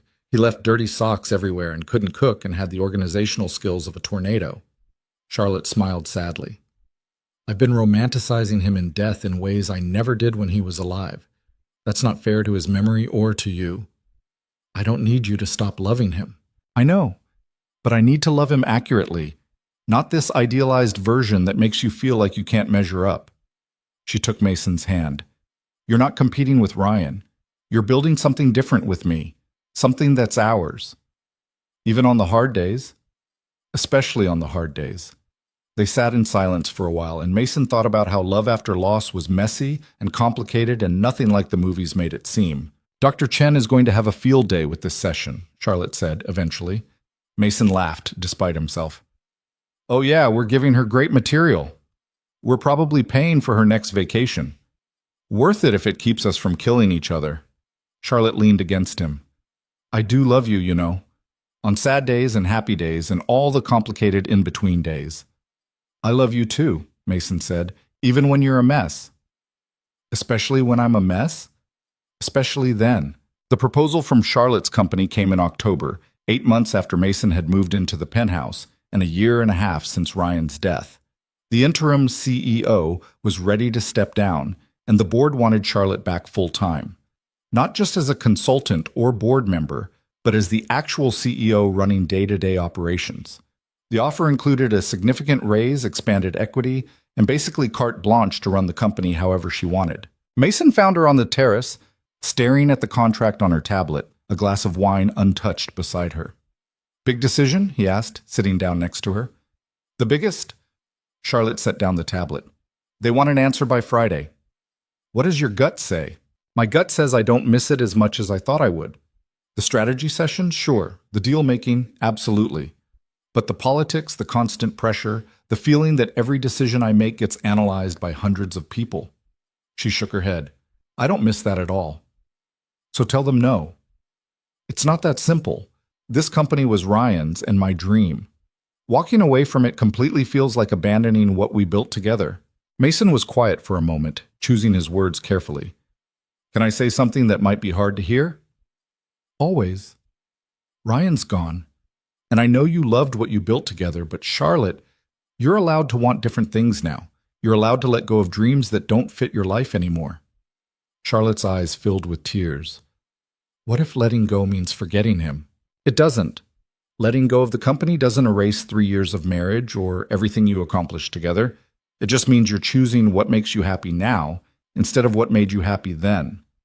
When did you become so wise about grief? I'm not wise. I just know what it's like to hold on to things because you're scared of what happens when you let go. Mason thought about his old apartment, the one he'd clung to as proof of his independence. Sometimes the thing you're holding on to is actually holding you back. Charlotte wiped her eyes. I think I want to say no to the CEO position. Maybe stay on the board, maybe consult on major deals, but step back from running the company. Then say no. Just like that? Just like that. Charlotte looked at him, and Mason saw something shift in her expression. Relief mixed with fear, mixed with something else he couldn't quite identify. What if I say no and then regret it? Then you made the wrong choice. But at least it'll be your choice. Not one you made because you felt obligated to Ryan's memory. Charlotte picked up her wine glass and took a long sip. I'm going to do it. I'm going to tell them no. Yeah? Yeah, and then I'm going to figure out what I actually want to do with my life instead of just maintaining what Ryan and I started. Mason kissed her forehead. I'm proud of you. Don't be proud yet. I haven't actually sent the email. But she did, right there on the terrace, with Mason sitting next to her. She typed out a gracious but firm decline, thanked the board for the opportunity, and outlined her plan to remain involved in a limited capacity. When she hit send, her hand was shaking. Done, she said, setting down the tablet. Oh my God, what did I just do? You made a choice, a hard one. I just turned down a multi-million-dollar position to, what, make cookies with Emma and learn how to properly fold laundry? If that's what you want, then yeah. Charlotte laughed shakily. This is insane. I'm insane. You're brave. I'm terrified. Those things aren't mutually exclusive. She kissed him then, hard and desperate, like she needed to anchor herself to something real. When they pulled apart, she was crying again, but this time she was smiling too. I love you, she said. Thank you for not trying to talk me into taking the job. I would have supported you either way. I know. That's why I love you. The media had a field day with Charlotte's decision, of course. Articles speculated about why she'd turned down the CEO position, with theories ranging from health issues to secret pregnancies to Mason somehow manipulating her into stepping back. That last one made Mason want to put his fist through a wall, but Charlotte just laughed it off. Let them think whatever they want, she said, reading one particularly ridiculous article that claimed Mason was controlling her finances. We know the truth. Doesn't it bother you, people thinking I'm some kind of manipulative gold digger? Not even a little bit.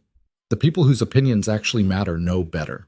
Still, the scrutiny got worse before it got better. Reporters started camping out in front of their building again. Photographers tried to catch them during school drop-offs with Emma. One particularly aggressive tabloid ran a story claiming Mason had isolated Charlotte from her friends and family. The truth was that Charlotte had been the one to distance herself from certain people in her life, cutting out the ones who treated her grief as entertainment or her relationship with Mason as a scandal. But nuance didn't sell magazines. The breaking point came when a photographer followed Emma at the park, taking pictures of her playing while Mason and Charlotte sat on a bench nearby. Charlotte noticed first. She stood up, walked directly to the photographer, and said in a voice Mason had never heard her use before, "If you take one more picture of that child, I will sue you, your publication, and every entity you're associated with into oblivion. Do you understand?" The photographer lowered his camera. "I'm just doing my job." "Your job doesn't include harassing a 5-year-old. Leave, now." "Ms. Vale, if you'd just answer a few questions." "I said leave." Charlotte's voice could have frozen nitrogen. "Or I call the police and have you arrested for harassment of a minor." The photographer left, and Charlotte came back to the bench trembling with rage. "I'm done," she said. "I'm done letting these vultures dictate how we live our lives." "What are you thinking?" "I'm thinking we need to control the narrative instead of letting them write whatever fiction they want." She pulled out her phone. I'm going to give an interview, one big interview where I tell the actual story, and then I'm done. No more comments, no more responses, just one definitive statement. Mason felt his stomach clench. Are you sure that's a good idea? No, but I'm tired of being a mystery for people to speculate about. I want to tell our story on our terms and then move on with our lives. She called her publicist right there from the park bench, and within 2 days she had an interview scheduled with a respected journalist known for thoughtful, in-depth pieces rather than gotcha questions. The interview took place in the penthouse, with Mason deliberately not present. Charlotte had insisted he didn't need to be there, that this was her story to tell. But when the article published 2 weeks later, Mason read it 3 times, his throat getting tighter with each pass. The journalist had titled it Charlotte Vale on Loss, Love, and Learning to Live Again, and it was devastating in its honesty. Charlotte talked about the morning Ryan died, about finding him unresponsive and knowing immediately that he was gone. About the funeral where she'd felt nothing because the grief was too big to process. About the weeks after when she couldn't sleep in their bed or eat or function like a human being. She talked about knocking on Mason's door that first morning, a stranger seeking comfort from another stranger because she had nowhere else to go. About how he'd given her space to fall apart without trying to fix her. She talked about falling in love while still grieving, about the guilt that came with feeling happy again, about learning that love doesn't work on a timeline and grief doesn't have an expiration date. And she talked about Ryan, not as the perfect husband who died too young, but as a real person she'd loved and fought with and built a life with. Someone she'd always loved but had to learn to love in memory instead of in person. The last paragraph made Mason's chest hurt in the best way. People ask me how I can move forward so quickly, as if there's a socially acceptable timeline for grief. But here's what I've learned. Moving forward isn't forgetting. Loving someone new isn't betraying someone who died. Life doesn't pause for loss, and happiness doesn't diminish sadness. I loved Ryan with everything I had. I love Mason with everything I have now. Those truths coexist, and I'm done apologizing for that. I'm done letting other people's discomfort with my grief dictate how I live my life. Ryan's gone, and that's a tragedy I'll carry forever. But I'm still here, and I'm choosing to actually live instead of just survive. I think Ryan would want that for me. I know Mason wants that for me. And most importantly, I want that for myself. Mason set down his phone and found Charlotte watching him from the kitchen. Well? She asked nervously. Was it too much? Mason crossed the room and pulled her into his arms. It was perfect. I talked about Ryan a lot. You should have. He was important. He still is. But I talked about you too. About us. Is that okay? Charlotte, you just told the entire world that you love me. Yeah, it's okay. She held him tight. I'm scared of what people are going to say. Let them say whatever they want. We know the truth. The response to the interview was overwhelming. Some people praised Charlotte's honesty, others criticized her timeline, and a vocal minority still insisted Mason was somehow taking advantage of her. But the difference was that now they had a narrative. Charlotte's narrative, in her own words, explaining her choices without apology. The tabloids gradually lost interest. There were new scandals to chase, fresh drama to manufacture. Charlotte and Mason became old news, which was exactly what they wanted. Life settled into something that felt almost normal. Charlotte joined the board of a nonprofit focused on grief support, using her experience and business skills to actually help people instead of just accumulating wealth. She consulted on a few business deals, enough to keep her brain engaged, but spent most of her time on things that mattered more than profit margins. Mason's business finally stabilized. He hired a part-time assistant, raised his rates, and started being more selective about clients. Money was still sometimes tight, but it wasn't the constant source of stress it had been. Emma thrived. Her room was eventually painted sparkly purple, just as promised, and she decided she wanted to be either a veterinarian or a princess when she grew up, preferably both. Vanessa had actually softened somewhat after reading Charlotte's interview, calling Mason to say, "Okay, I get it now. She's not some billionaire playing house with my daughter. She actually cares. I tried to tell you that months ago.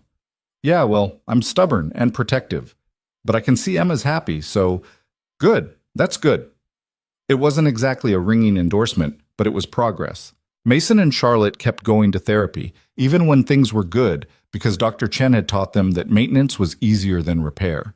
They still fought about money sometimes, still navigated complicated feelings about Ryan's memory, still struggled with the practical realities of blending lives from different worlds. But they also laughed more than they argued. They built traditions: Sunday morning pancakes, Thursday movie nights, Saturday park visits. They learned each other's rhythms and moods and the specific ways they each needed space or closeness. It wasn't perfect, but it was real.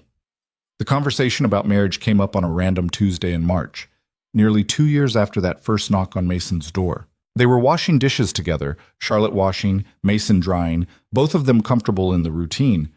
When Charlotte said out of nowhere, "Do you want to get married?" Mason nearly dropped the plate he was drying. "What?" "Married. Do you want to get married?" To me, specifically, not just in general. "Is this a proposal?" "I don't know. Maybe?" "I'm terrible at this." Charlotte set down the dish she was washing and turned to face him. "I've been thinking about it. About what comes next for us. We live together, we're raising Emma together, we've built a life together. And I know marriage is complicated, especially for me with Ryan and everything that represents, but..." "Yes," Mason interrupted. Charlotte blinked. "Yes?" "Yes, I want to marry you, if you're actually asking and not just theoretically wondering." "I'm actually asking, I think. This was supposed to be more romantic, wasn't it?" Mason laughed, setting down the dish towel. "Charlotte, you just proposed to me while elbow deep in dish soap. It's perfect." "Really?" "Really?" He kissed her, tasting dishwater and happiness. "Although technically, shouldn't I be the one proposing?" "Why?" "Because you're the man?" "That's outdated patriarchal nonsense." "Fair point. So we're getting married?" "I think we are. If you really want to." "I really want to." Mason paused. "But Charlotte, we need to talk about the logistics. Because I know marriage to you means something specific because of Ryan, and I need to know where I stand in all of that." Charlotte nodded slowly. "You're right. We should talk about it properly, not just decide while doing dishes." They finished cleaning up in charged silence, then sat down at the kitchen table. The same table where they'd had so many important conversations over the past 2 years. "Okay," Charlotte said. "Let's talk about it. What are your concerns?" "I don't want to be Ryan 2.0. I don't want a wedding that's trying to recreate what you had with him or constantly gets compared to it. If we do this, it needs to be ours." "Agreed. Completely agreed." Charlotte reached across the table for his hand. "When Ryan and I got married, we had this huge wedding. 300 guests, designer dress, reception at a historic mansion. It was beautiful but also exhausting and not really us, just what was expected. So what do you want this time?" "Something small, intimate. Just the people who actually matter. Maybe on the beach or in a park, somewhere that feels like us instead of like a performance." Mason smiled. "That sounds perfect." "And Mason? I loved Ryan. I'll always love him. But marrying you isn't about replacing what I had with him. It's about choosing to build something new. Our own story, our own life, our own version of forever." "I can work with that." Charlotte laughed, and it sounded lighter than Mason had heard in months. "So we're really doing this? Getting married?" "We're really doing this." "Should we tell Emma?" "Probably should have led with that, considering she's going to lose her mind." They told Emma the next morning over breakfast. Her reaction was everything they'd hoped for, and more. "You're getting married?" she shrieked, loud enough that Mason worried about the neighbors. "Like a prince and princess?" "Sort of," Charlotte said, grinning, "except without the crowns and castle." "Can I be in the wedding?" "You're the most important person in the wedding," Mason said. "We wouldn't do it without you." Emma threw herself at both of them, hugging with the full-body enthusiasm only a 5-year-old could manage. "This is the best day ever!" Mason caught Charlotte's eye over Emma's head, and she was crying happy tears, and he felt something in his chest settle into place that had been restless for years. This was his family. Imperfect and complicated and built from grief and loneliness and an early morning knock on a stranger's door. But it was his. They got married 3 months later on a beach in Oregon, just outside of Portland. There were 30 people there. Emma, Vanessa, and Brad, Charlotte's parents, Diane Vale, who cried through the entire ceremony, Mason's brother, and a handful of close friends, Dr. Chen, who they'd insisted attend, and a few of Charlotte's colleagues who'd become actual friends, rather than just business connections. Charlotte wore a simple white dress she'd bought off the rack, and Mason wore a suit he'd actually owned for years. Emma was the flower girl in a purple dress that she'd picked out herself, and she took her job very seriously, carefully scattering petals like each one mattered. There was no wedding party, no elaborate decorations, no hundreds of guests watching their every move. Just two people who'd found each other in the middle of loss, standing on a beach while the ocean crashed behind them, promising to build a life together. Mason's vows made Charlotte cry. He talked about how she'd knocked on his door when she had nowhere else to go, and how she'd somehow made his small life feel bigger just by being in it. How she'd taught him that love didn't have to be perfect to be real, and that sometimes the best things came from the most unexpected places. Charlotte's vows made everyone cry, including Mason. She talked about Ryan, which some people had advised against, but she'd insisted on. She said that loving someone who died had taught her that love was infinite, not finite. That loving Mason didn't diminish what she'd had with Ryan, it just meant her heart had expanded to hold both. She said that grief had broken her open, but Mason had helped her put the pieces back together in a new shape. That she was different now than she'd been before Ryan died, and that was okay. That she'd learned to carry loss and love at the same time, sadness and joy, the past and the future. "I'm not the same person who got married the first time," she said, voice shaking but steady. "I'm someone who knows that nothing is guaranteed, that life can shatter in an instant, that tomorrow isn't promised. But I'm also someone who's learned that even after devastating loss, there can be new love, new happiness, new beginnings." She looked directly at Mason. "You didn't save me from my grief. You sat with me in it. You let me be broken without trying to fix me. You made space for all the messy, complicated parts of loving someone while still grieving someone else. And somewhere in that space, I found myself again. A different version, but still me." Mason was full on crying now, not even trying to hide it. "So I'm promising you today," Charlotte continued, "that I will love you with all the wisdom that loss has taught me. I'll love you knowing how precious and fragile this is. I'll love you with intention and presence and gratitude for every single day we get together. And I'll love you as yourself, not as a replacement or a second chance, but as Mason. The man who gave me coffee and a Target blanket when I needed it most. The man who taught me that it's okay to be happy again." When they kissed, Emma cheered so loudly that several other beachgoers stopped to watch and applaud. The reception was at a local restaurant Charlotte had rented out. Nothing fancy, but warm and full of people who actually cared about them. Mason's brother gave a toast about how he'd never seen his little brother happier. Diane gave a toast that started rocky, but ended with her saying that Ryan would have wanted Charlotte to find love again, and that she could see Mason genuinely made her happy. Emma gave a toast that was mostly about how she was happy to have Charlotte as her bonus mom. And could they please get a dog now that they were a real family? "We'll talk about the dog," Charlotte said, laughing. "That's not a no," Emma said triumphantly. They danced to a song Charlotte and Mason had chosen together. Nothing that had significance to her first wedding, just something they both liked. Mason wasn't a great dancer, but Charlotte didn't care, and they swayed together while Emma twirled around them with other kids from the wedding. Late in the evening, Mason found Charlotte standing outside the restaurant, looking at the ocean in the distance. "Hey," he said, wrapping his arms around her from behind. "You okay?" "Better than okay. Happy." She leaned back against him. "I was just thinking about that morning I knocked on your door, how terrified I was, how broken I felt, how sure I was that I'd never be okay again. And now? Now I'm married to you, and Emma's asking for a dog, and I can't remember the last time I cried myself to sleep." She turned in his arms to face him. "Life is strange, isn't it? How the worst thing that ever happened to me somehow led to this. I don't think it's about the bad thing leading to the good thing. I think it's just about what you choose to do after the bad thing happens." "When did you become a philosopher?" "I've been hanging out with this really smart woman. She's teaching me things." Charlotte kissed him, and Mason tasted salt from the ocean air and champagne and happiness that felt almost too big to contain. "I love you, Mr. Vale," she said. They'd decided Charlotte would keep her name professionally, but add Reed personally, a compromise that felt right for both of them. Mason had liked the idea that they'd both have pieces of their old lives while building something new. "I love you too, Mrs. Reed Vale." "That's too many names." "You're the one who insisted on both." I'm allowed to change my mind. Not about this, you're not. I already ordered new checks. Charlotte laughed, and Mason felt the sound all the way through his chest.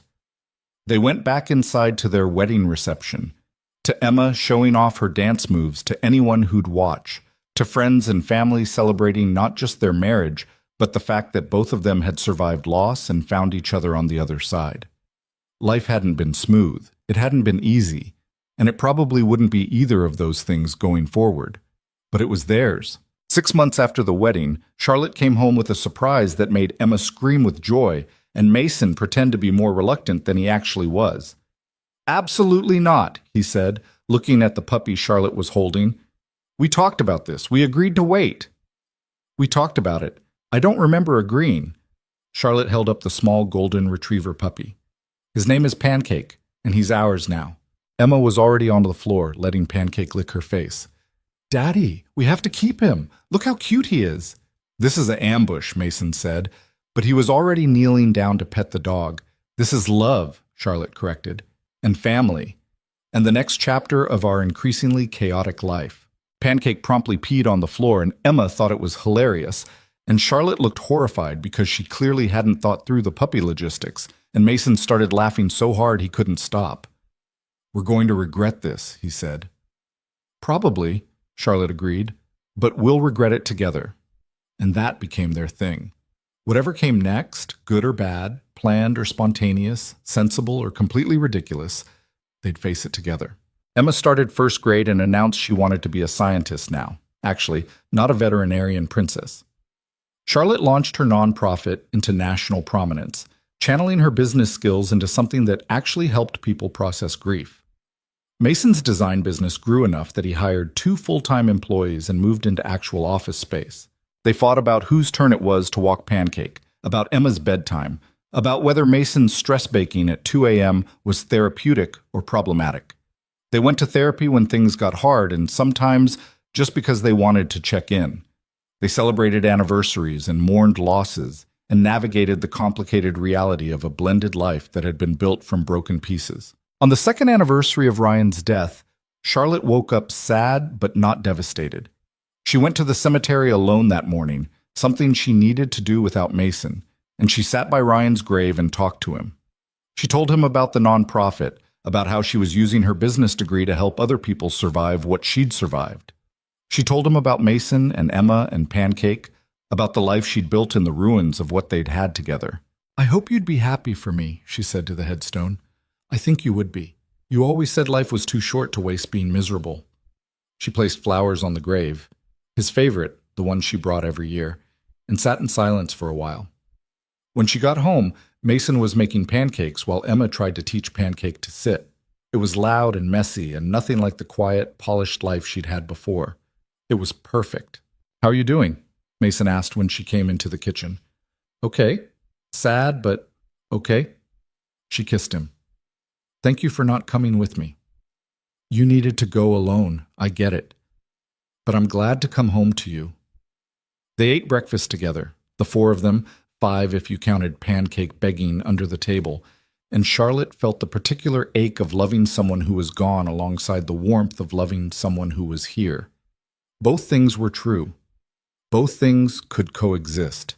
Life was long and short and unpredictable and precious. Loss was devastating and inevitable. Love was complicated and messy and worth every bit of difficulty it brought. And sometimes, in the middle of the darkest moment you can imagine, someone knocks on your door and changes everything. Charlotte had knocked on Mason's door looking for a place to fall apart. She'd found somewhere to rebuild. Mason had opened his door expecting nothing. He'd found everything. And Emma, who'd started all of this just being a 4-year-old in an apartment that felt too small, now had a family that sprawled across a penthouse that felt too big and somehow exactly right at the same time. Years later, when Emma was older and asked about how they got together, Mason and Charlotte would tell her the truth. That sometimes love shows up when you're least ready for it. That grief doesn't have a timeline and happiness doesn't require permission. That the best things in life often come from the most unexpected moments. That on a random morning in January, when everything felt broken and hopeless and impossible, a woman knocked on a stranger's door at 7 a.m., and both their lives changed forever. Not because the knock fixed anything, but because sometimes all you need is someone willing to sit with you in the broken parts until you're ready to start putting the pieces back together. And sometimes those pieces form something even better than what you had before. Different, but better. Theirs, not anyone else's. Real and imperfect and absolutely worth the risk of opening the door.